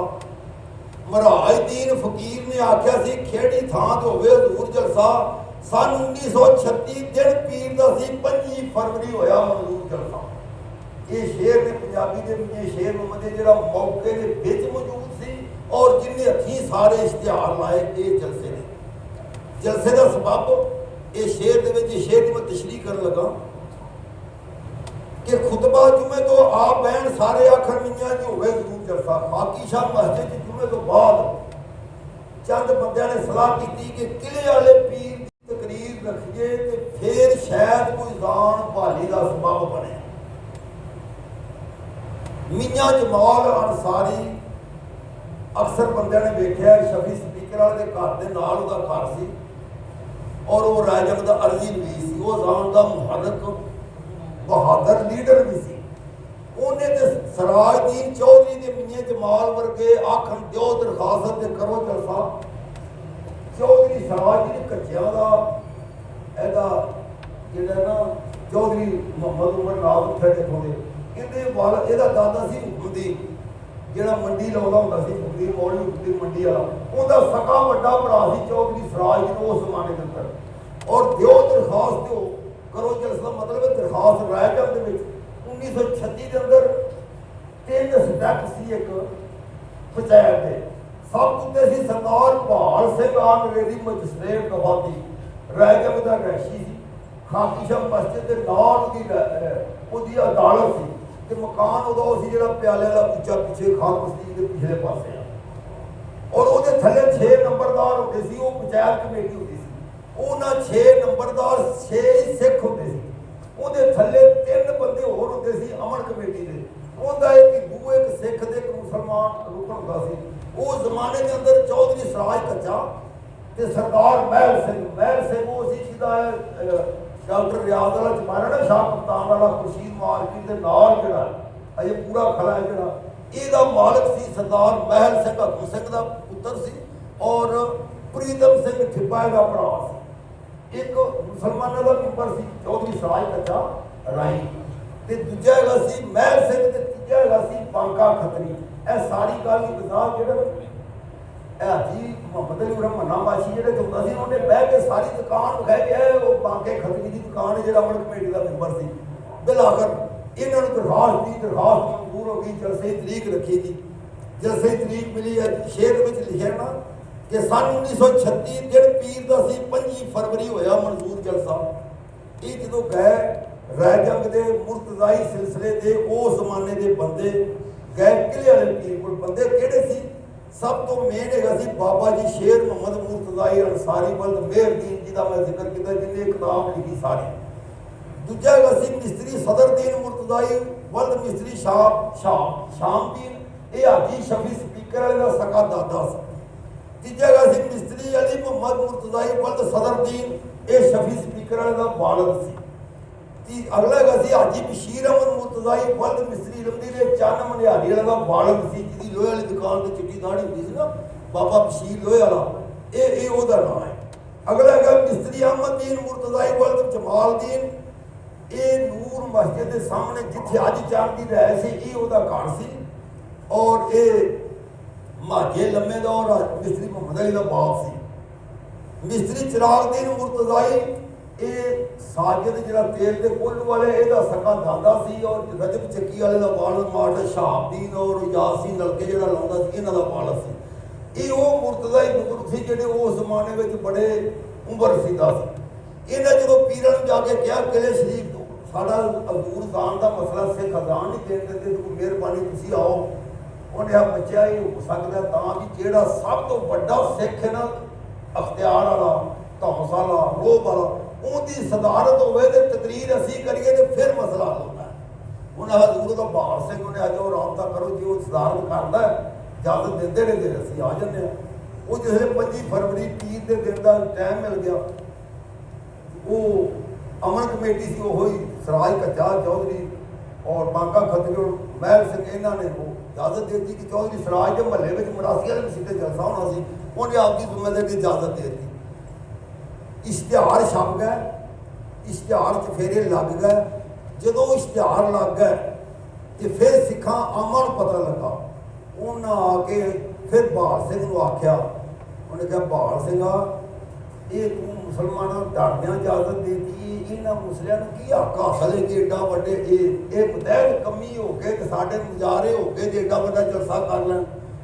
ਬਹਾਰ ਸਿੰਘ ਕਿਉਂਕਿ ਪੜ੍ਹਿਆ ਲਿਖਿਆ ਦਨਾ ਸੀ, ਉਹਨੇ ਆਖਿਆ ਗੱਲ ਸੁਣੋ, ਆਪਣੇ 12 ਗੁਰਦੁਆਰੇ ਨੇ, ਸੰਖ ਵੱਜਦੇ ਨੇ, ਸਾਡੇ ਪਾਠੀ ਆਉਂਦੇ ਨੇ, ਭਾਈ ਆਉਂਦੇ ਨੇ, ਉਹ ਆ ਕੇ ਗਿਆਨ ਕੀਤਾ ਬਿਆਨ ਕਰਦੇ ਨੇ, ਕਦੀ ਕਿਸੇ ਮੁਸਲਮਾਨ ਇਤਰਾਜ਼ ਨਹੀਂ ਕੀਤਾ। ਜਿਵੇਂ ਉਹਨਾਂ ਨੇ ਇਤਰਾਜ਼ ਕੀਤਾ ਇਵੇਂ ਉਹਨਾਂ ਨੂੰ ਮਸਜਿਦਾਂ ਵਿੱਚ ਜਲਸਾ ਕਰਨ, ਪੀਰ ਆਵੇ, ਆਲਮ ਆਵੇ, ਕੋਈ ਆਵੇ, ਜਿਵੇਂ ਉਹ ਨਹੀਂ ਇਤਰਾਜ਼ ਕਰਦੇ ਤੁਹਾਨੂੰ ਵੀ ਇਤਰਾਜ਼ ਕਰਨਾ ਪਾਉਣੀ। ਮਗਰ ਉਹਨਾਂ ਨੇ ਇਹ ਆਖਿਆ ਵੀ ਨਹੀਂ, ਇਹ ਜਲਸਾ ਅਸੀਂ ਨਹੀਂ ਹੋਣ ਦੇਣਾ। ਹੁਣ ਬਹਾਰ ਸਿੰਘ ਦੀ ਇਜਾਜ਼ਤ ਨਾਲ ਉਹਦੀ ਸਦਾਰਤ ਲਿਖੀ ਸੀ, ਲੋਕ ਤਾਂ ਸਕਦੇ ਨਹੀਂ ਸੀ। ਉਹ ਜਲਸੇ ਦੀ ਤਰੀਕ ਆ ਗਈ 25 ਫਰਵਰੀ ਤੇ 23 ਤਰੀਕ ਨੂੰ ਹਫ਼ਤੇ ਵਾਲੇ ਦਿਨ ਕਿਲੇ ਵਾਲੇ ਪੀਰ ਜਿਨ੍ਹਾਂ ਦਾ ਖਿਤਾਬ ਸੀ ਮਾਮੁਲ ਮੁਹੱਦਿਸੀਨ, ਕੁਤਬਤੁਲ ਮੁਹੱਕਿਕੀਨ, ਉਮਦਤੁਲ ਮੁਦੱਕਿਕੀਨ, ਉਸਤਾਦੁਲ ਮੁਨਾਜ਼ਰੀਨ ਹਜ਼ਰਤ ख्वाजा आलम शहनशाह नक्शबंद पीर नूर मोहम्मद फनाफ रसूल रज़ी अल्लाह तआला अन्हु, ਉਹ ਇਹਨਾਂ ਦੇ ਘਰ ਆ ਕੇ 2 ਦਿਨ ਪਹਿਲਾਂ ਬਹਿ ਗਏ। ਮਿਸਤਰੀ ਅਹਿਮਦੀਨ ਦੇ ਚੰਨ ਦਾ ਜਿਹੜਾ ਹੁਣ ਘਰ ਹੈ, ਇਹ ਉਦੋਂ ਵੀ ਇਹਨਾਂ ਦਾ ਸੀ, ਪਰ ਇਹ ਢੇਰੀ ਵੱਡੀ ਸੀ, ਉਹ ਵੰਡੀਆਂ ਪੈ ਕੇ ਛੋਟੀ ਹੋ ਗਈ। ਇੱਧਰ ਕਿਲੇ ਵਾਲਾ ਪੀਰ ਪਹਿਲਾਂ 2 ਦਿਨ ਆ ਗਿਆ। ਸਿੱਖਾਂ ਨੇ ਫਿਰ ਜਾ ਕੇ ਉਹਨੂੰ ਆਖਿਆ ਬਹਾਰ ਸਿੰਘ ਨੂੰ ਕਿ ਪਰਸੋਂ ਜਲਸਾ ਹੈ, ਸਾਨੂੰ ਇਹ ਨਹੀਂ ਪਤਾ ਲੱਗਦਾ ਕਿ ਅਸੀਂ ਸਿੱਖ ਜਲਸੇ ਜਾ ਸਕਦੇ ਹਾਂ ਕਿ ਨਹੀਂ। ਅਗਰ ਅਸੀਂ ਜਲਸੇ ਜਾਈਏ ਹੀ ਨਾ, ਸਾਨੂੰ ਕੀ ਪਤਾ ਸਾਡੇ ਗੁਰੂ ਮਜ਼ਹਬ ਨੂੰ ਕੀ ਆ ਗਿਆ। ਇਹ ਪਹਿਲਾਂ ਪਤਾ ਕਰਕੇ ਦੱਸੋ ਕਿ ਇਹ ਅਸੀਂ ਜਲਸੇ ਜਾ ਸਕਦੇ ਕਿ ਨਹੀਂ।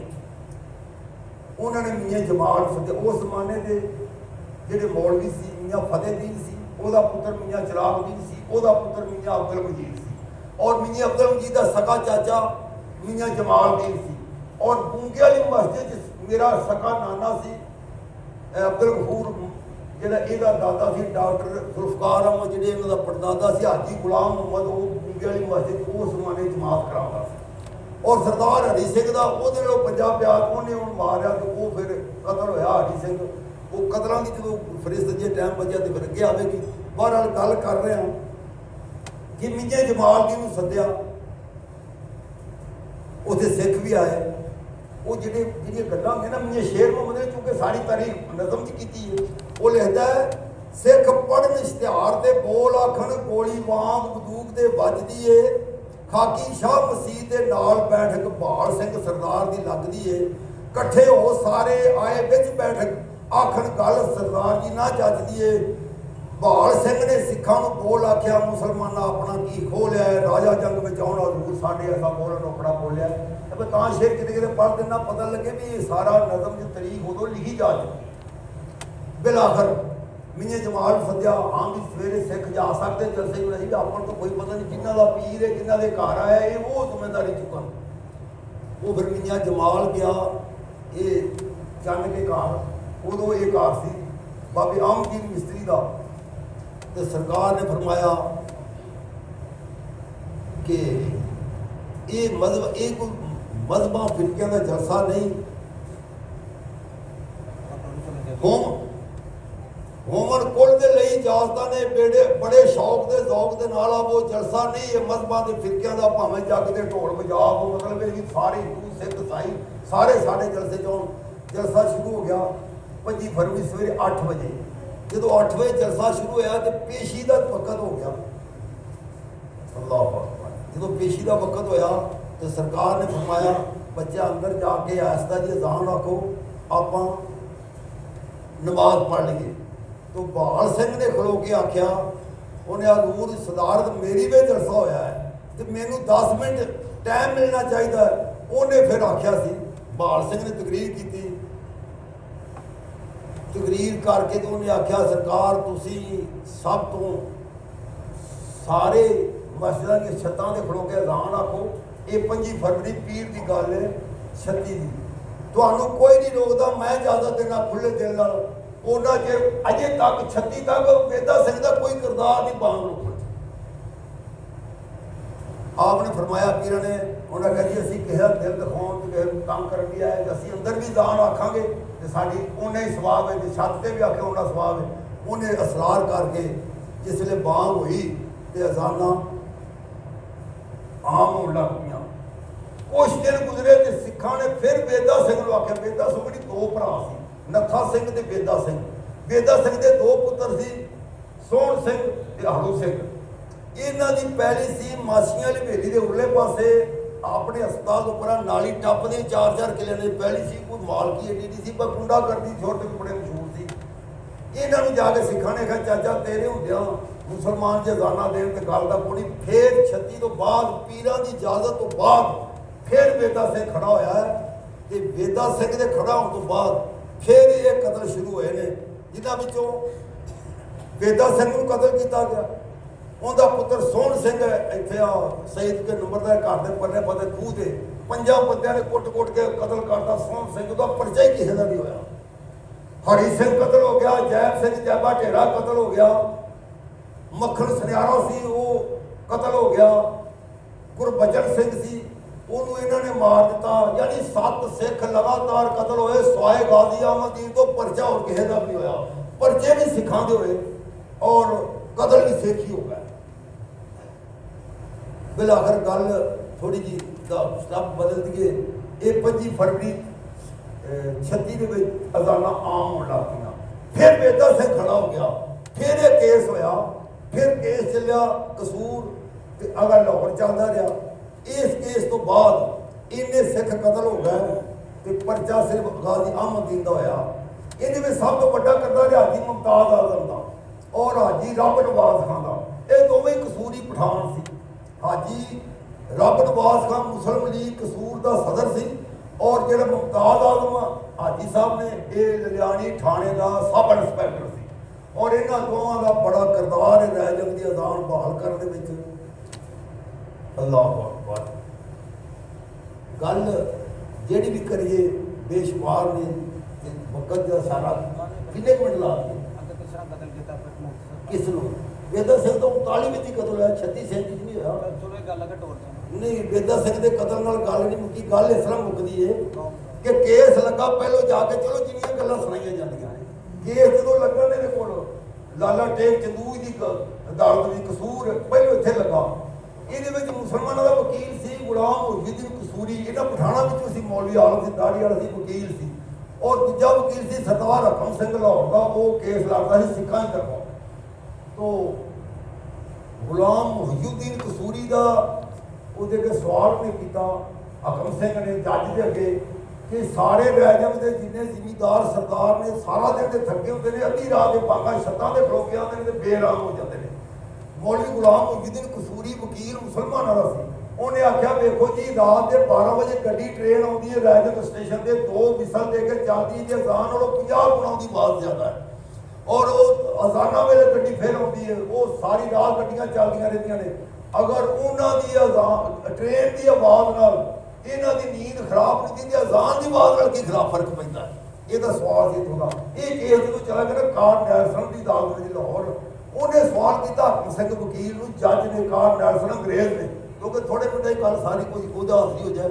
ਉਹਨੇ ਆਖਿਆ ਵੀ ਇਹ ਹਕਮ ਸਿੰਘ ਇਹ ਮੁਸਲਮਾਨ ਅਜ਼ਾਨ ਦਿੰਦੇ, ਤੁਹਾਨੂੰ ਇਹਦਾ ਕੀ ਇਤਰਾਜ਼ ਹੈ? ਉਹਨੇ ਆਖਿਆ ਸਿੱਖਾਂ ਨੂੰ ਬੜਾ ਇਹਦੇ ਨਾਲ ਤਕਲੀਫ ਹੁੰਦੀ ਹੈ। ਕਾਰ ਨੈਲਸਨ ਜੱਜ ਨੇ ਕਿਹਾ ਵੀ ਤਕਲੀਫ ਹੁੰਦੀ, ਡਾਂਗ ਸੋਟਾ ਮਾਰਿਆ, ਪੈਰ ਮਾਰਿਆ, ਬਰਸ਼ੀ ਮਾਰਿਆ, ਇੱਟ ਮਾਰਿਆ, ਅਜ਼ਾਨ ਨਾਲ ਕੀ ਤਕਲੀਫ ਹੈ? ਉਹਨੇ ਆਖੀ ਅਜ਼ਾਨ ਵਿੱਚ ਮੁਸਲਮਾਨ ਨੂੰ ਗਾਲੀ ਕੱਢਦੇ ਨੇ। ਗੁਲਾਮ ਮੁਹੀਉਦੀਨ ਕਸੂਰੀ ਵਕੀਲ ਉੱਥੇ ਮੌਜੂਦ ਸੀ। ਕਾਰ ਨੈਲਸਨ ਜੱਜ ਨੇ ਕਿਹਾ ਮੁਹੀਉਦੀਨ ਖੜਾ ਹੋ ਗਿਆ, ਅਜ਼ਾਨ ਪੂਰੀ ਸੁਣਾ। ਕਿਉਂਕਿ ਉਹਦੀ ਆਵਾਜ਼ ਸੋਹਣੀ, ਜਵਾਨ ਸੋਹਣੇ, ਬੜੇ ਤਰ੍ਹਾਂ ਨਾਲ ਦਾਲ ਕੁਝ ਅੰਗਰੇਜ਼ ਜੱਜ ਦੇ ਸਾਹਮਣੇ ਅਜ਼ਾਨ ਪੜ੍ਹੀ। ਫਿਰ ਜੱਜ ਨੇ ਕਿਹਾ ਹੁਣ ਇਹਦਾ ਤਰਜਮਾ ਇੰਗਲਿਸ਼ ਵਿੱਚ ਕਰ। ਕਿਉਂਕਿ ਉਹ ਐਡਵੋਕੇਟ ਸੀ, ਉਹਨੇ ਇੰਗਲਿਸ਼ ਤਰਜਮਾ ਕੀਤਾ। ਫਿਰ ਹਕਮ ਸਿੰਘ ਵਕੀਲ ਨੂੰ ਕਾਰ ਨੈਲਸਨ ਜੱਜ ਨੇ ਕਿਹਾ ਵੀ 10ਵੀਂ ਦੇ ਵਿੱਚ ਤਾਂ ਅੱਲਾ ਦੀ ਦੀਨੀ ਮਸਾਇਲ ਦੇ ਅਜ਼ਾਨ ਦਾਵਤ ਤੇ ਨਮਾਜ਼ ਦੀ ਨੇਕੀ ਦਾ ਕੰਮ ਹੈ, ਇਹਦੇ ਤਾਂ ਤਕਲੀਫ ਵਾਲੀ ਗੱਲ ਹੋਣੀ। ਇਹ ਤੋਂ ਬਾਅਦ ਕਿਉਂਕਿ ਪਹਿਲੋਂ ਦੂਸਰੀ ਜੱਜ ਉਹ ਡੰਡੀ ਮਾਰਦਾ ਸੀ ਅੰਗਰੇਜ਼ ਸਿੱਖਾਂ ਵਾਲੇ, ਉਹ ਗੈਰ ਜਾਣਬਦਾਰ ਸੀ, ਨਾ ਉਹ ਮੁਸਲਮਾਨਾਂ ਦੇ ਨਾ ਉਹ ਅੰਗਰੇਜ਼ਾਂ ਸਿੱਖਾਂ ਤੋਂ ਕਿਸੇ ਦੀ ਗੱਲ ਨਹੀਂ ਕਰਦਾ ਸੀ। ਇਹ ਇਸ ਤੋਂ ਅੱਗੇ ਉਹਨੇ ਅੱਗੇ ਤੁਹਾਡਾ ਇਸ ਤਰੀਕ ਤੇ ਮੈਂ ਆਖਰੀ ਫੈਸਲਾ ਕਰ ਦਿਆਂਗਾ। ਉਹਨੇ ਜਦੋਂ ਉਹਦਾ ਤਬਾਦਲਾ ਹੋ ਗਿਆ ਫਿਰ ਡੀ ਖਾਲਸਾ ਦੇ ਕੋਲ ਆਇਆ ਤਾਂ ਉਹਨੇ 17 ਜੂਨ ਨੂੰ ਇਹ ਫੈਸਲਾ ਦੇ ਦਿੱਤਾ ਤੇ 17 ਜੂਨ ਤੋਂ ਇੱਕ ਮਹੀਨਾ ਬਾਅਦ 17 ਜੁਲਾਈ ਨੂੰ ਫਿਰ ਉਹਨੇ ਯੌਮ ਅਜ਼ਾਨ ਮਨਾਇਆ। ਇੱਕ ਤਾਂ ਸੀ ਗੱਲ ਇਹ। ਅਗਲੀ ਗੱਲ ਵੇਦਾ ਸਿੰਘ ਦੀ। ਵੇਦਾ ਸਿੰਘ ਨੂੰ ਜਿਹਨੇ ਮਾਰਿਆ ਉਹ ਅਨਸਾਰੀ ਬਰਾਦਰੀ ਦੇ ਬਾਬਾ ਅਹਿਮਦੀਨ ਸੀ। ਉਹਦੇ ਨਾਲ ਉਹਦੇ ਮੂੰਹੋਂ ਵੀ ਸਾਰੀ ਗੱਲਬਾਤ ਸੁਣੀ ਹੈ, ਉਹਦੇ ਬੇਟੇ ਕੋਲੋਂ ਵੀ ਸੁਣੀ ਹੈ। ਤੇ ਜਿਹੜੀ ਸ਼ੇਖ ਅਬਦੁਲ ਹਕ ਨੇ ਗੱਲ ਲਿਖ ਦਿੱਤੀ ਹੈ ਉਹ ਇਹਨਾਂ ਦੋਵਾਂ ਨਾਲੋਂ ਵੀ ਸਿੱਕੇ ਬਣਦੇ, ਕਿਉਂਕਿ ਉਹਨੇ ਤਾਜ਼ਾ ਦਮ ਮੌਕੇ ਤੇ ਮੌਜੂਦ ਲਿਖੀ ਹੈ। ਦੇਰ ਬਾਅਦ ਗੱਲ ਦਾ ਅੱਗਾ ਪਿੱਛਾ ਹੋ ਜਾਂਦਾ, ਜਿਵੇਂ ਹੁਣ ਕਈਆਂ ਨੂੰ ਪਤਾ ਨਹੀਂ ਉਹਦੇ 36 ਵਿੱਚ ਵੇਦਾ ਸਿੰਘ ਮਰਿਆ। 36 ਦੇ ਜਲਸੇ ਤੋਂ ਬਾਅਦ ਆ ਕੇ ਉਹ ਲੀਡਰ ਬਣਿਆ ਅਜ਼ਾਨ ਲੋਕ ਦਾ, ਔਰ ਉਹਦੀ ਜਿਹੜਾ ਕਤਲ ਉਹ ਇਸ ਤੋਂ ਬਾਅਦ ਹੋ ਗਿਆ ਜਾ ਕੇ ਉਹ ਰਾਜਾ ਜੰਗ ਦੇ ਅੰਦਰ। ਹਾਂਜੀ ਕਬਰ ਤੇ 38 ਲਿਖਿਆ ਨਾ, ਤੇ ਜਿੱਥੇ ਅਸੀਂ ਜਿੱਥੋਂ ਪੜ੍ਹੇ ਨਾ ਉਹ ਵੀ ਪੁਰਾਣੀ ਤਹਿਰੀਰ ਹੈ, ਮਾਸਟਰ ਸਾਹਿਬ ਕੋਲ ਬੈਠੇ ਨੇ, ਉਹ 38 ਤੇ 39 ਦੋ ਦੇ ਵਿਚਕਾਰ ਤਾਂ ਜਿਹਨਾਂ ਨੇ ਵੇਖਿਆ ਵੀ ਕਿਤਾਬ ਕੱਢ ਕੇ ਲਿਓ 38 ਜਾਂ 39 ਤੋਂ ਉਹ ਇਹੋ ਹੀ ਰੋਲਾ ਹੈ। ਉਹ 38 ਦੇ ਵਿੱਚ 17 ਫਰਵਰੀ 1938 ਨੂੰ ਜਾਂ 17 ਫਰਵਰੀ 1939 ਨੂੰ ਕਤਲ ਹੋਇਆ। ਉਹ 36 37 ਨਹੀਂ ਮਰਿਆ। ਤੋਂ ਮੇਰਾ ਖਿਆਲ ਹੈ ਟਾਈਮ ਕਾਫੀ ਹੋ ਗਿਆ। ਫਿਰ ਸਜ਼ਾ ਕਿਵੇਂ ਗਾਜ਼ੀ ਸਾਹਿਬ ਨੂੰ? ਗਾਜ਼ੀ ਸਾਹਿਬ ਨੂੰ ਸਜ਼ਾ ਹੋਈ ਸਿਰਫ 20 ਸਾਲ, ਜਿਹੜੀ ਸ਼ੇਖ ਅਬਦੁਲ ਹਕ ਨੇ ਲਿਖਿਆ। ਹਾਲਾਂਕਿ ਉਹਦੇ ਪੋਤਰਿਆਂ ਦੀ ਉਮਰ ਕੈਦ ਹੋਈ ਹੈ। ਤੋ ਸ਼ੇਖ ਅਬਦੁਲ ਹਕ ਨਾਲ ਮਤਲਬ ਫਰਮਾਉਂਦੇ ਆ 20 ਸਾਲ ਕੈਦ ਹੋਈ ਤੇ ਇਹ ਮੁਕੱਦਮਾ ਕਿੱਥੇ ਲੱਗਾ? ਨਾ ਕਸੂਰ ਤੇ ਨਾ ਲਾਹੌਰ। ਇਹ ਫਿਰੋਜ਼ਪੁਰ ਦੀ ਅਦਾਲਤ ਵਿੱਚ ਕੇਸ ਚੱਲਿਆ। ਗਾਜ਼ੀ ਅਹਿਮਦੀਨ ਦਾ ਕੇਸ ਫਿਰੋਜ਼ਪੁਰ ਦੀ ਅਦਾਲਤ ਚੱਲਿਆ ਤੇ ਫਿਰੋਜ਼ਪੁਰ ਇੰਨਾ ਕਿ ਜਿੰਨਾ ਇਹਦਾ ਕਸੂਰ ਇੰਨਾ ਉੱਪਰ ਫਿਰੋਜ਼ਪੁਰ। ਤੋ ਸਦੀਕੀ ਸਾਹਿਬ ਸੀ ਮੁਸਲਮਾਨ ਵਕੀਲ ਇਹਦੀ ਤਰਫੋਂ, ਗਾਜ਼ੀ ਅਹਿਮਦੀਨ ਤਰਫੋਂ। ਤੇ ਸਰਦਾਰ ਜੇਠਾ ਸਿੰਘ ਨੰਬਰਦਾਰ ਰਾਜਮ ਜੋ ਉੱਥੇ ਗਿਆ, ਜਾ ਕੇ ਨੇ ਇੱਕ ਅਪੀਲ ਕੀਤੀ। ਇਹਨੇ ਆਖਿਆ ਜੀ ਐਡਾ ਵੱਡਾ ਸਰਦਾਰ ਸਾਡਾ ਵੇਦਾ ਸਿੰਘ ਨੂੰ ਇਹਨੇ ਕਤਲ ਕੀਤਾ ਹੋਵੇ ਤੇ ਸਜ਼ਾ ਸਿਰਫ 20 ਸਾਲ ਮਿਲੇ, ਇਹ ਗੈਰ ਇਨਸਾਫੀ ਹੈ, ਇਹਦੀ ਸਜ਼ਾ ਵਧਾਓ। ਕਿਉਂਕਿ ਐਸੇ ਰਹਿਮਾਨ ਜੱਜ ਸੀ, ਉਹ ਵੀ ਮੁਸਲਮਾਨ ਸੀ। ਇਹਨਾਂ ਦਾ ਵਕੀਲ ਜਿਹੜਾ ਸੀ ਸਦੀਕੀ ਸਾਹਿਬ, ਉਹ ਵੀ ਮੁਸਲਮਾਨ ਸੀ। ਉਹਨਾਂ ਨੇ ਆਖਿਆ ਵੀ ਸਜ਼ਾ 20 ਸਾਲ ਹੋ ਗਈ ਹੈ, ਕਾਲੇ ਪਾਣੀਆਂ ਦੀ, ਉੱਥੋਂ ਦੀ ਰੰਗੂਨ ਦੀ, ਇਹਦੇ 'ਚ ਘਾਟਾ ਵਾਧਾ ਨਹੀਂ ਹੋ ਸਕਦਾ, ਤੁਸੀਂ ਜੋ ਵੀ ਕਰਨਾ ਕਰ ਲਵੋ, ਸਜ਼ਾ ਨਹੀਂ ਬਚ ਸਕਦੀ। ਇਹ ਫਿਰ 20 ਸਾਲ ਕੈਦ ਉੱਥੇ ਗਏ। ਉਹ 5-7 ਦਿਨ ਪਹਿਲੇ ਅਸੀਂ ਗਏ ਸੀ ਬਾਬਾ ਮੌਲੀ ਅਸ਼ਰਫ ਸਾਹਿਬ ਕੋਲ। ਉਹ ਕਹਿ ਰਹੇ ਸੀ ਕਿ ਸਾਡੀ ਵਾਲਦਾ ਵੀ ਨਾਲ ਗਈ, ਸਾਡੀਆਂ 2 ਮਸ਼ੀਰਾਂ ਵੀ ਨਾਲ ਗਈਆਂ ਉਧਰ ਰੰਗੂਨ 'ਚ।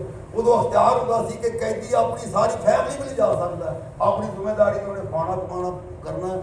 ਤੂੰ ਆਦੇ ਵੀ ਮੇਰੀ ਮਸ਼ੀਰਾਂ ਤੋਂ ਉੱਥੇ ਹੀ ਫੌਤ ਹੋ ਗਈਆਂ, ਵਾਲਦਾ ਦੇ ਨਾਲ ਹੀ ਉੱਥੇ ਫੌਤ ਹੋ ਗਈਆਂ। ਤੇ ਵਾਲਦਾ ਉਹਨਾਂ ਦੀ ਆਪਦੀ ਬੀਵੀ ਇੱਥੇ ਆ ਕੇ, ਇਹ ਮੇਰਾ ਖਿਆਲ ਹੈ 1999 ਦੇ ਅੰਦਰ ਫੌਤ ਹੋਏ ਨੇ ਬਾਬਾ ਅਹਿਮਦੀਨ ਗਾਜ਼ੀ। ਅੱਜ 22-23 ਸਾਲ ਪਹਿਲੇ ਇੰਨੀ ਉਮਰ ਗੁਜ਼ਾਰੀ ਉਹਨਾਂ ਨੇ। ਇਹ ਉਹਨਾਂ ਦੀ ਅੱਛਾ ਉਹਨੂੰ ਪੁੱਛਿਆ ਬਾਬਾ ਜੀ ਅਸਲ ਗੱਲ ਤੁਸੀਂ ਮਾਰਿਆ ਕਿੱਥੇ ਆ? ਉਹਨਾਂ ਨੂੰ ਫਿਰ ਦਹਿਰ ਮਜ਼ਦੂਰ ਸਾਹਿਬ ਨਾਲ ਸੀ, ਅਸੀਂ ਫਿਰ ਉਹ ਗੇਟ ਅੱਗੋਂ ਵੀ ਤਸਵੀਰ ਲਈ, ਅੰਦਰ ਕਾਰਖਾਨੇ ਦੇ ਜਾ ਕੇ ਵੀ ਤਸਵੀਰਾਂ ਲਾ ਕੇ ਲਿਆਂਦੀਆਂ, ਉਹ ਜਿਹੜੇ ਕਾਰਖਾਨੇ 'ਚ ਉਹਨੇ ਕਤਲ ਕੀਤਾ ਸੀ। तो बाबे आमदीन के लफज जोड़े मैं आपकी डायरी च लिखे उन्हें मैंने जो दसे उन्हें कहा भी मैं मारन तो 5-6 दिन पहले सुता पाया तो खाब च मैंने फड़ के इस तरह विखाया कारखाना कि बच्चा आमदीन ए थां ही जिथे वो बंदे दे तेरे हथों उसका वक्त पूरा होना चाहिए, याद कर ला इतने तेन मिलेगा। वो मैं फिर इधर की रोज रोजाना फेरा मारता रहा भी जो वक्त मेरे हथों होना उदों मेरे आपे मिल पाएगा। वो 10 दिन मैं छुरा झगे के थले लकाया मैं जो इधर आया सेठा वाला कारखाना है रायगढ़ च बढ़ते ही पूरा करके जो हाँ जी कोठी की अपने आलम से बिजल ये कोठी के नाल ही कारखाना जो वो 4 दीवारी भी खली है जो अंदर दी इमारतां खलियां। वो आंदा मैं जो इधर आया तो मैनू छोटी ऐसी डांग लैके ना करके ऐसी खड़ोता बूढ़ा से ऐसी खड़ोता तो मैं समझे भी यहो ही हो सकता। मैं छुरी भी आपके ठिकाने थी, मैं सीधा मैं बाबा बेदा सिंह तेरा नाम ही ये लफज मैंने चंगी तरह बाबे आमदीन के याद ने। उन्हें आखिया हो बच्चू मेरा ना ही बेदा तेनू की काम है? उन्हें बाबा मैनू एक बड़ा जरूरी काम है, जिन्हें चिर आख्या गया ना मैनू एक बड़ा जरूरी काम उन्हें जो छुरी के हाथ में पक्की हो गई उन्हें धुनी तो रख के करके इस तरह मारी खबोरी सारी भी ये बच ना सके। जिसले छुरी सारी खबोती तो खिंची छुरी लैके नाल जिसे हूँ ठाणा उदों भी इतने ठाणा सरां से बड़ी बड़ी सरां के सामने ये फिर मैं भज के चला गया उत्थे सड़क ही सी। हाँ और थाने जाके वो दसते कोई मुसलमान सी अपना थानेदार उन्हें आख्या मैं कसूर मारा तो मैनू काबू कर लो। उन्हें की कर रहा बेदा सुना बेदा सुन तू मार रहा उन्हें वो मरिया पाया मैनू काबू कर लो। उन्हें आख्या कंध टप के पार हो जा तो निकल जा मैं आपे संभाल लाँगा। उन्हें हर नहीं मैं सूर मारिया तो मारिया। उन्हें फिर जिसले जंदरे कर लिया तो मगरों फिर चढ़िया दसा रहा जमदा उन्हें जो उन्हें पुलिस पहले पवा ली थी उन्हें विफात कर दी। इतों फिर ये जो केस थी ना उत्थे जाके लगा फिरोजपुर की अदालत के अंदर और उत्थों ही काले पानी की सजा हुई और सजा 20 साल थी। तो ये 39 का वाक़या है। 39 तो बाद जो पाकिस्तान बन गया तो उस जेलों सारियां बेलियां हो गई और फिर वो सारा कैदी जी सी घर आ गए। ये जो जवानी उम्र थी फिर आके ना स्टोर की मुलाजमत की फिर इतों दोबारा रिटायर होए। पहले तो खैर मुलाजम नहीं सी फिर इन्हों का बेटे जोड़े सी वो भी मुलाजम रहा बाबा शरण भी मुलाजम रहा। ये सी मुक्तसर के हालात। दूसरी गल देखो कर दी गल बंद कर दी नहीं 1938 के अंदर ये वाक़या पेश आया कि सिखा इतों का इलाज जोड़ा ना मस्जिद जिमें साढ़े खतीब माम होते हैं इवें लाला प्रीतम सिंह चखंडी वाले गुरुद्वारे का इतों का निगरान और सिखा ने तैयार किया कि मस्जिद खजूर वाली इट्टां तिक्कर देड़ के बाले शतीरियां पूरे सारा कुछ ही घरों पर ही लै जाना और मस्जिद को खाली प्लाट बना देना ताकि ये ना मस्जिद रहे तो ना ही गुरुद्वारे के सामने अजान हो। ये जिस वेले गल पास होना कर ली वो वक्त तो पहले एक तरीकी तब्दीली ये आ गई कि इतने एक सिख सी सरदार टहल सिंह जो 5 सिर दुध बाल्टी की गर्म करके तो सेर घ्यो पा के खलोता ही पी जाता सी। इंदर सिंह का भरा सी 5 सिर दुध विच घ्यो सेर पा के खलोता ही पी के 5 सिर पत्थर का बाला काटता सी। वो आंदा सी कि मैनू कल्ले चढ़ते पासले मुसले दे दो मैं सारे कुतरे करने को अजान की जरूरत नहीं करेगा। अल्लाह पाक ने इंतजाम इवें किया कि वो कतल हो गया। कतल उन्होंने किया 4 सिखा ने जो कतल कर दिता कि सिख ही 20 साल बच गए। होया इस तरह कि जेड़ा कतल हो गया वह सगा भरा सी इंदर सिंह बदमाश ही थोड़ा बड़ा बड़ा उन्हें शेख अब्दुल हक की जाके मिन्नत की रात उन्हें मौलवी अब्दुल हक गल लिया कि असी अजान के सारे खिलाफ सन रह जाते सिख पर मेरे भरा सके टहल सिंह नूं बेदा सिंह के बंदियां ने मार दिता है। मैं अजान का उधर से धड़ा छाड़ना तो मुसलमानों की महफिल सारी पार्टी को लिया शर्त यह है कि तू अजान तू साढ़े केस की पैरवी कर साढ़े नाल तरीक से जाया कर। शेख हके ने आख्या मैं तुहाडी तरीक से जावांगा तेरे कातलों नूं सजा भी दवावांगा पर तू साडी शर्त मान मुसलमानों नूं सिख टट्टी पेशाब नहीं करने दे पैलियां अपनियां विच ਪੱਠੇ ਨਹੀਂ ਕੱਢਣ ਦਿੰਦੇ ਪੈਲੀਆਂ 'ਚੋਂ, ਦਰਖਤ ਤੋਂ ਸਵਾਦ ਤੱਕ ਨਹੀਂ ਲਾਉਣ ਦਿੰਦੇ, ਛੱਪੜਾਂ 'ਚ ਪਾਣੀ ਨਹੀਂ ਪਿਆਉਣ ਦਿੰਦੇ। ਤੂੰ ਆਪਦੀ ਪੈਲੀ 'ਚ ਐਲਾਨ ਕਰਦੇ ਜਿਹੜਾ ਮਰਜ਼ੀ ਮੁਸਲਮਾਨ ਆਵੇ ਮੇਰੀ ਪੈਲੀ 'ਚੋਂ ਪੱਠੇ ਕੱਢੇ, ਵੱਢ ਕੇ ਲਿਆਵੇ, ਬਾਲਣ ਵੱਢ ਕੇ ਲਿਆਵੇ, ਪੈਲੀ 'ਚ ਜੋ ਜ਼ਰੂਰਤ ਪੂਰੀ ਕਰੇ, ਮੈਂ ਨਹੀਂ ਰੋਕਦਾ। ਉਹਨੇ ਵਾਅਦਾ ਕਰ ਲਿਆ। ਉਧਰੋਂ ਇਹ 38 ਦਾ ਵਾਕਿਆ ਪੇਸ਼ ਆ ਗਿਆ ਜਦੋਂ ਸਿੱਖਾਂ ਨੇ, ਠੀਕ ਆ ਆਖਰੀ ਗੱਲ ਜਿਹੜੀ ਵੀ ਹੋਈ, ਇਹ ਵਾਕਿਆ ਪੇਸ਼ ਆ ਗਿਆ ਕਿ ਇਹਨਾਂ ਨੇ ਮਸਜਿਦ ਢੇੜਨ ਦਾ ਪ੍ਰੋਗਰਾਮ ਬਣਾਇਆ। ਉਧਰ ਜਿਸ ਵੇਲੇ ਇਹ 20-22 ਮੁਸਲਮਾਨ ਸੀ ਮਸਜਿਦ ਦੇ ਅੰਦਰ ਕੁੱਲ, ਔਰ ਇਸ਼ਾ ਦਾ ਟਾਈਮ ਹੋ ਗਿਆ, ਸਿੱਖਾਂ ਨੇ ਬੰਦੇ ਗਲੀਆਂ ਵਿੱਚ ਬਾਤੇ ਕਿ ਮੁਸਲਮਾਨ ਰਾਤ ਨੂੰ ਇਸ ਮਸਜਿਦ 'ਚ ਨਾ ਆ ਸਕਣ, ਰਾਹ ਬੰਦ ਕਰਦੇ ਕਿ ਜਦੋਂ ਅਸੀਂ ਢਾਉਣ ਲੱਗਣਾ ਮਸਜਿਦ ਨੂੰ ਮੁਸਲਮਾਨ ਅਮਦਾਦ ਵਾਸਤੇ ਨਾ ਹੋ ਜਾਣ। ਔਰ ਜਦੋਂ ਇਹ ਕੰਮ ਸ਼ੁਰੂ ਹੋਇਆ ਤਾਂ ਉਸ ਵੇਲੇ ਇੱਥੇ ਪਈ ਸੀ ਨਬਤ ਜਿਹੜੀ ਰੋਜ਼ਿਆਂ 'ਚ ਵਜਾ ਕੇ ਜੋ ਐਲਾਨ ਕਰਦੇ ਨੇ ਅਫਤਾਰੀ ਸਹਿਰੀ ਦਾ, ਉਹ ਮੁਸਲਮਾਨ ਨੇ ਨਬਤ, ਇਹ ਇੱਕ ਕੋਡ ਵਰਡ ਸੀ ਕਿ ਜਦੋਂ ਇਹ ਤੇ ਨਬਤ ਵੱਜਦੀ ਸੀ ਉਦੋਂ ਖਤਰਾ ਹੋ ਜਾਂਦਾ ਸੀ ਮੁਸਲਮਾਨਾਂ ਨੂੰ। ਪਿੱਛੇ ਤੱਕ ਪਈ ਰਹੀ ਹੈ ਮਸਜਿਦ ਨਵੀਂ ਬਣੀ ਹੈ। ਇਹ ਸਾਰੀ ਗੱਲ ਸ਼ੇਖ ਅਬਦੁਲ ਹਕ ਨੇ ਲਿਖੀ ਹੈ ਆਪਣੀ ਕਿਤਾਬ ਦੇ ਅੰਦਰ, ਨਗਾਰਾ ਹੁੰਦਾ ਨਕਾਰਾ। ਉਧਰੋਂ ਜਦੋਂ 10 ਵਜੇ ਰਾਤ ਦੇ ਇਹਨਾਂ ਸਿੱਖਾਂ ਨੇ 10 ਦਿਨ ਪਹਿਲੋਂ ਰੇਲ ਦੇ ਵੱਡੇ ਟੋਕਰੀਆਂ ਭਰ ਕੇ ਰਾਤ ਨੂੰ ਚਖੰਡੀ ਦੀ ਛੱਤ ਭਰੀ ਸੀ ਕਿ ਜਿੱਦਣ ਮਸਜਿਦ ਢੇੜਨੀ ਹੈ ਤੇ ਮਸਜਿਦ ਦੇ ਪੱਥਰ ਇੰਨਾ ਕੁ ਰੇਲ ਦੇ ਵੱਡੇ ਪਏ ਹੋਣਗੇ, ਐਸਾ ਮੀਂਹ ਪਾਓ ਕੋਈ ਮੁਸਲਮਾਨ ਇਧਰ ਮੂੰਹ ਨਾ ਕਰੇ, ਕੋਈ ਰੁਕਾਵਟ ਨਾ ਖੜੀ ਕਰੇ। ਉਸ ਦਿਨ 10 ਸਿਪਾਹੀ ਹਾਜੀ ਮੁਮਤਾਜ਼ ਆਜ਼ਮ ਨੇ ਰਾਏ ਜੰਗ ਵਿੱਚ ਇੱਕ ਹਫ਼ਤਾ ਪਹਿਲੇ ਤੋਂ ਤਾਇਨਾਤ ਕੀਤੇ ਸੀ ਕਿ ਇੱਥੇ ਕੋਈ ਖਤਰਾ ਮਸਲਾ ਹੋਵੇ ਤਾਂ ਤੁਸੀਂ ਅਲਰਟ ਰਹਿਣਾ। ਉਸ ਦਿਨ ਉਹਨਾਂ ਸਿਪਾਹੀਆਂ ਨੂੰ ਵੀ ਤਲਾਹ ਹੋਈ ਵਗਦੇ ਪੱਥਰਾਂ 'ਚ, ਪਰ ਉਹ ਵੀ ਜ਼ਖਮੀ ਹੋ ਕੇ ਵਾਪਸ ਚਲੇ ਗਏ। ਔਰ ਉਸ ਦਿਨ ਨਕਾਰਾ ਵੱਜਾ, 150 ਮੁਸਲਮਾਨ ਬਰਸ਼ੀਆਂ ਕੁਹਾੜੀਆਂ ਲੈ ਕੇ ਭੱਜਾ, ਪਰ ਜਿੱਧਰੋਂ ਸਿੱਖ ਐਨ ਫਸ ਕੇ ਬੂਹੇ ਭੀੜੀਆਂ ਗਲੀਆਂ 'ਚ ਚਫੇਰੇ ਬੈਠੇ। ਕਿਸੇ ਤੋਂ ਲੱਗੇ ਕਿ 7 ਮੁਸਲਮਾਨ ਛੱਤਾਂ ਪਾਸਿਓਂ ਆਸੋਂ ਟੱਪ ਕੇ ਆ ਕੇ ਛਾਲਾਂ ਮਾਰ ਕੇ ਰਾਤ ਨੂੰ ਮਸਜਿਦ ਛੱਤ 'ਤੇ ਆਏ। ਬਿਲਾਖਰ ਇਧਰੋਂ ਫਿਰ ਜਦੋਂ ਨਬਤ ਨਕਾਰਾ ਵੱਜਾ, ਇੰਦਰ ਸਿੰਘ ਜਿਹਦੇ ਭਰਾ ਟਹਿਰ ਸਿੰਘ ਕਤਲ ਹੋਇਆ ਸੀ, ਜੋ ਵਾਅਦਾ ਹੋਇਆ ਸੀ ਨਾ ਸ਼ੇਖ ਅਬਦੁਲ ਹਕ ਨਾਲ ਕਿ ਅਸੀਂ ਤੇਰੀ ਮਦਦ ਕਰ ਰਹੇ ਹਾਂ, ਤੂੰ ਸਾਡੀ ਕਰ, ਉਹ ਆਪਦੇ ਸਿੱਖ ਲੈ ਕੇ ਬੰਦੂਕਾਂ ਲੈ ਕੇ ਡੰਦ ਉਹ ਭੱਜੇ। ਜਦੋਂ ਇਹ ਗਲੀ ਜਾਇਆ ਤੇ ਉਹਨਾਂ ਆਵਾਜ਼ ਦੀ ਸਿਖਾਣੇ ਇੰਦਰ ਸਿੰਘ ਅੰਦਰ ਆ ਜਾ ਗੁਰਦੁਆਰੇ ਦੇ। ਉਹਨੇ ਆਖਿਆ ਜੀ ਮੇਰੇ ਭਰਾ ਨੂੰ ਮਾਰਿਆ ਬੇਗਾ ਸਿੰਘ ਨੇ ਤੇ ਬਾਂਗ ਦਾ ਮੁਖਾਲਫ ਹੈ ਬੇਗਾ ਸਿੰਘ ਮੁਕਾਬਲੇ ਤੇ, ਮੇਰਾ ਭਰਾ ਇਹਨੇ ਮਾਰਿਆ, ਮੈਂ ਜ਼ਿੱਦ ਵਿੱਚ ਆ ਕੇ ਮੁਸਲਮਾਨਾਂ ਦਾ ਮੈਦੀਆਂ ਤੇ ਅਸੀਂ ਉਹ ਤੁਹਾਡੇ ਸਾਹਮਣੇ ਅਜ਼ਾਨ ਦੇ ਕੇ ਜਾਵਾਂਗੇ। ਸ਼ੇਖ ਅਬਦੁਲ ਹਕ ਨੇ ਮੁਤਾਬਕੀ ਨਾਂ ਲਿਖਿਆ, ਉਹਨੂੰ ਆਖਿਆ ਤੂੰ ਚੱਲ ਕੇ ਬਾਂਗ ਆ। ਉਸ ਵੇਲੇ ਇਸ ਲੜਾਈ ਦੇ ਵਿੱਚ ਜਿਹੜੇ ਬੰਦਿਆਂ ਨੂੰ ਸੱਟਾਂ ਲੱਗੀਆਂ, ਸ਼ੇਖ ਅਬਦੁਲ ਹਕ ਨੇ ਕੁਛ ਲਿਖੀਆਂ ਨੇ। ਉਹਨਾਂ ਨੇ ਲਿਖਿਆ ਵੀ ਸ਼ਾਕੀ ਦੇ ਬੰਦੇ ਨੂੰ ਬਰਸ਼ੀ ਵੱਜੀ ਆਖੇ ਤੋਂ ਉਹਦੀ ਆਖਰ ਨਿਕਲ ਗਈ, ਉਹ ਨਿਊਜ਼ਪਾਲ ਦਾਖਲ ਰਿਹਾ। ਔਰ ਇਹਦੇ ਨਾਲ ਉਹਨਾਂ ਨੇ ਇੱਕ ਫੈਜ਼ ਹਸਨ ਨਾਮ ਅਸੀਂ ਉਹਨੂੰ ਸੱਟ ਲੱਗੀ, ਲੱਤ ਟੁੱਟ ਗਈ। ਔਰ ਮੇਰ ਦੀ ਪਿਛਲੇ ਪਾਸੇ ਘਰ ਹੈਗਾ ਮੈਂ ਹੁਕਮਦੀਨ ਮੈਂ ਵਲਦ ਮੈਂ ਸ਼ਾਹਦੀਨ, ਜਿਹਦੇ ਪੁੱਤਰ ਸਲਾਮਤ ਮਾਨਤ ਰਹਿਮਤ ਵਗੈਰਾ ਨੇ ਇੱਥੇ ਸਦੀਕੀਆ ਗੌਸੀਆ ਮਾਜੇ ਥੋੜੇ ਅੱਗੇ ਕਰਕੇ ਇਹਨੂੰ ਪਾੜੇ ਬਰਸ਼ੀ ਵੱਜੀ, ਇੱਧਰੋਂ ਭੱਜਿਆ, ਉਹਦੇ ਪਿੱਛੇ ਸਿੱਖ ਨੇ ਮਾਰੀ, ਮਸਜਿਦ 'ਚ ਆਉਣ ਤੋਂ ਪਹਿਲੇ ਦੇ ਦਿੱਤਾ, ਬਾਕੀ ਉਹ ਵੀ ਬਚ ਗਿਆ। ਤੇ ਉਧਰੋਂ ਪੁਲਿਸ ਵਾਲਿਆਂ ਨੇ ਤਾਰ ਦਿੱਤੀ ਮੁਮਤਾਜ਼ ਆਜ਼ਮ ਹਾਜੀ ਸਾਹਿਬ ਨੂੰ, ਜਿਹੜਾ ਸਬ ਇੰਸਪੈਕਟਰ ਸੀ ਉੱਥੋਂ ਦਾ ਥਾਣੇ ਦਾ। ਉਹਨੇ 2 ਕਾਰਾਂ ਭਰੀਆਂ ਜੀਪਾਂ, ਉਹਨੇ ਇਹ ਸੜਕ ਦਾ ਬਣੀ 1965 ਤੋਂ ਬਾਅਦ ਜਿਹੜੀ ਰਾਜਾ ਕਸੂਰ ਵਾਲੀ, ਉਦੋਂ ਇਹ ਕਾਰਾਂ ਜੀਪਾਂ ਇਹ ਨਾਰੇ ਨਾਲ ਰਾਤ ਦੇ 2-2:30 ਵਜੇ ਉਹ ਨਾਰ ਦੀ ਪਰੜੀ ਥੱਲੇ ਉਤਰੀਆਂ ਤੋਂ ਜੋ ਲਾਈਟਾਂ ਵੱਜੀਆਂ ਨੇ ਚਖੰਡੀ ਤੋਂ ਨਾ ਵੇਖੀਆਂ, ਉਹ ਸਮਝ ਗਿਆ ਕਿ ਪੁਲਿਸ ਆ ਗਈ ਮੁਸਲਮਾਨਾਂ ਦੇ ਹੱਕ 'ਚ। ਇਹ ਫਿਰ ਸਿੱਖ ਜਿਹੜੇ ਸੀ ਮੁੰਤਸ਼ਰ ਹੋਏ, ਔਰ ਉਹਨੇ ਜਦੋਂ ਵੇਖਿਆ ਇਹ ਸਾਰੇ ਮਸਜਿਦ ਦਾ ਸਾਰਾ ਫਰੰਟ ਜਿਹੜਾ ਨਾ ਵੱਜ ਕੇ ਪੱਥਰ ਸਾਰਾ ਚੂਨਾ ਲੈ ਗਿਆ। ਔਰ ਬੰਦਿਆਂ ਦੇ ਜਿਹੜੇ ਸੀ ਉਹਨਾਂ ਬੂਹਾ ਅੰਦਰੋਂ ਮਾਰੀ ਰੱਖਿਆ, ਅਜ਼ਾਨ ਹੋਈ। ਇਹ ਸਨ 38 ਦਾ ਵਾਕਿਆ। ਔਰ ਇਹ ਫਿਰ ਦਿਨ ਚੜਿਆ ਜਦੋਂ ਸ਼ੇਖ ਅਬਦੁਲ ਹਕ ਨੇ ਮੋਚੀ ਸੀ, ਇਹਨਾਂ ਅਬਦੁਲ ਕਰੀਮ ਇੱਕ ਦਾ ਨਾਂ ਲਿਖਿਆ, ਉਹਨਾਂ 2 ਹੋਰ ਲਿਖਿਆ, ਉਹਨਾਂ ਨੂੰ ਗਵਾਹ ਬਣਾ ਕੇ ਤੇ ਜਦੋਂ ਕੇਸ ਕੀਤਾ ਉਹਨਾਂ ਆਖਿਆ ਕਿ 1000 ਬੰਦੇ ਹਮਲਾ ਕੀਤਾ। ਇਹਨਾਂ ਦੀ ਸਲਾਹ ਬਣੀ ਕਿ 5 ਦਾ ਤੁਸੀਂ ਪਰਚਾ ਕਰਾਓ, ਜੇ ਏਡਾ ਵੱਡਾ ਕਰਾਉਂਦਾ ਤਾਂ ਫਿਰ ਕਿਸੇ ਦੀ ਵੀ ਗ੍ਰਿਫਤ 'ਚ ਨਹੀਂ ਆਉਣਾ।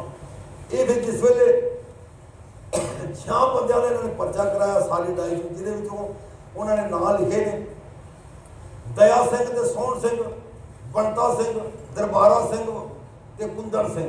ਇਹਨਾਂ ਨੂੰ 6-6 ਮਹੀਨੇ 2-2 ਸਾਲ ਸਿਰਫ ਸਜ਼ਾ ਹੋਈ, ਸਿਰਫ ਇਸ ਵਜ੍ਹਾ ਤੋਂ ਕਿ ਉਹ ਗਵਾਹ ਡਰਦੇ ਸਿੱਖਾਂ ਨੂੰ ਗਏ ਹੀ ਨਾ ਪਾਈ, ਉਹ ਫਿਰ ਥੋੜੀ ਸਜ਼ਾ ਹੋਈ। ਔਰ ਇਹ ਮੁਕੱਦਮਾ ਲਾਹੌਰ ਹੀ ਲੱਗਾ ਜਾ ਕੇ ਮਸਜਿਦ ਨੂੰ ਢਾਉਣ ਦੇ ایک وہ شیخ عبدالحق نے لکھا ہے دفعہ تعزیرات ہند 307 325 دفعہ 324 دفعہ 396 دفعہ 348 تعزیرات ہند اے دفعات لائیاں انہوں نے کہ مسلمانوں کی مقدس جگہ پامال کیا گیا ہے انہیں توہین کی گئی مذہبی رہنماواں دا اس طرح کر کے اے لگیاں اور اے واقعہ دینا ہے ہنو بس آمین و ما زندگی نہیں کہ انشاءاللہ تعالیٰ اور جے اگر کسی نے شوق بھی ہوئے کہ اذان دے مسئلے دے 3 کرے پونے گھنٹے دے ایسے ساری خطبوط ہے بڑی اچھے طریقے نال ترتیب نال بیان کی گئی ہے اور یوٹیوب دے اندر وہ سارا جڑا کیس ہے نا کیتا سی دعویٰ سارا ہی نقل کیتا گیا بول کے دسیا گیا اللہ تعالیٰ مسلمان استقامت عطا فرمائے آمین و ما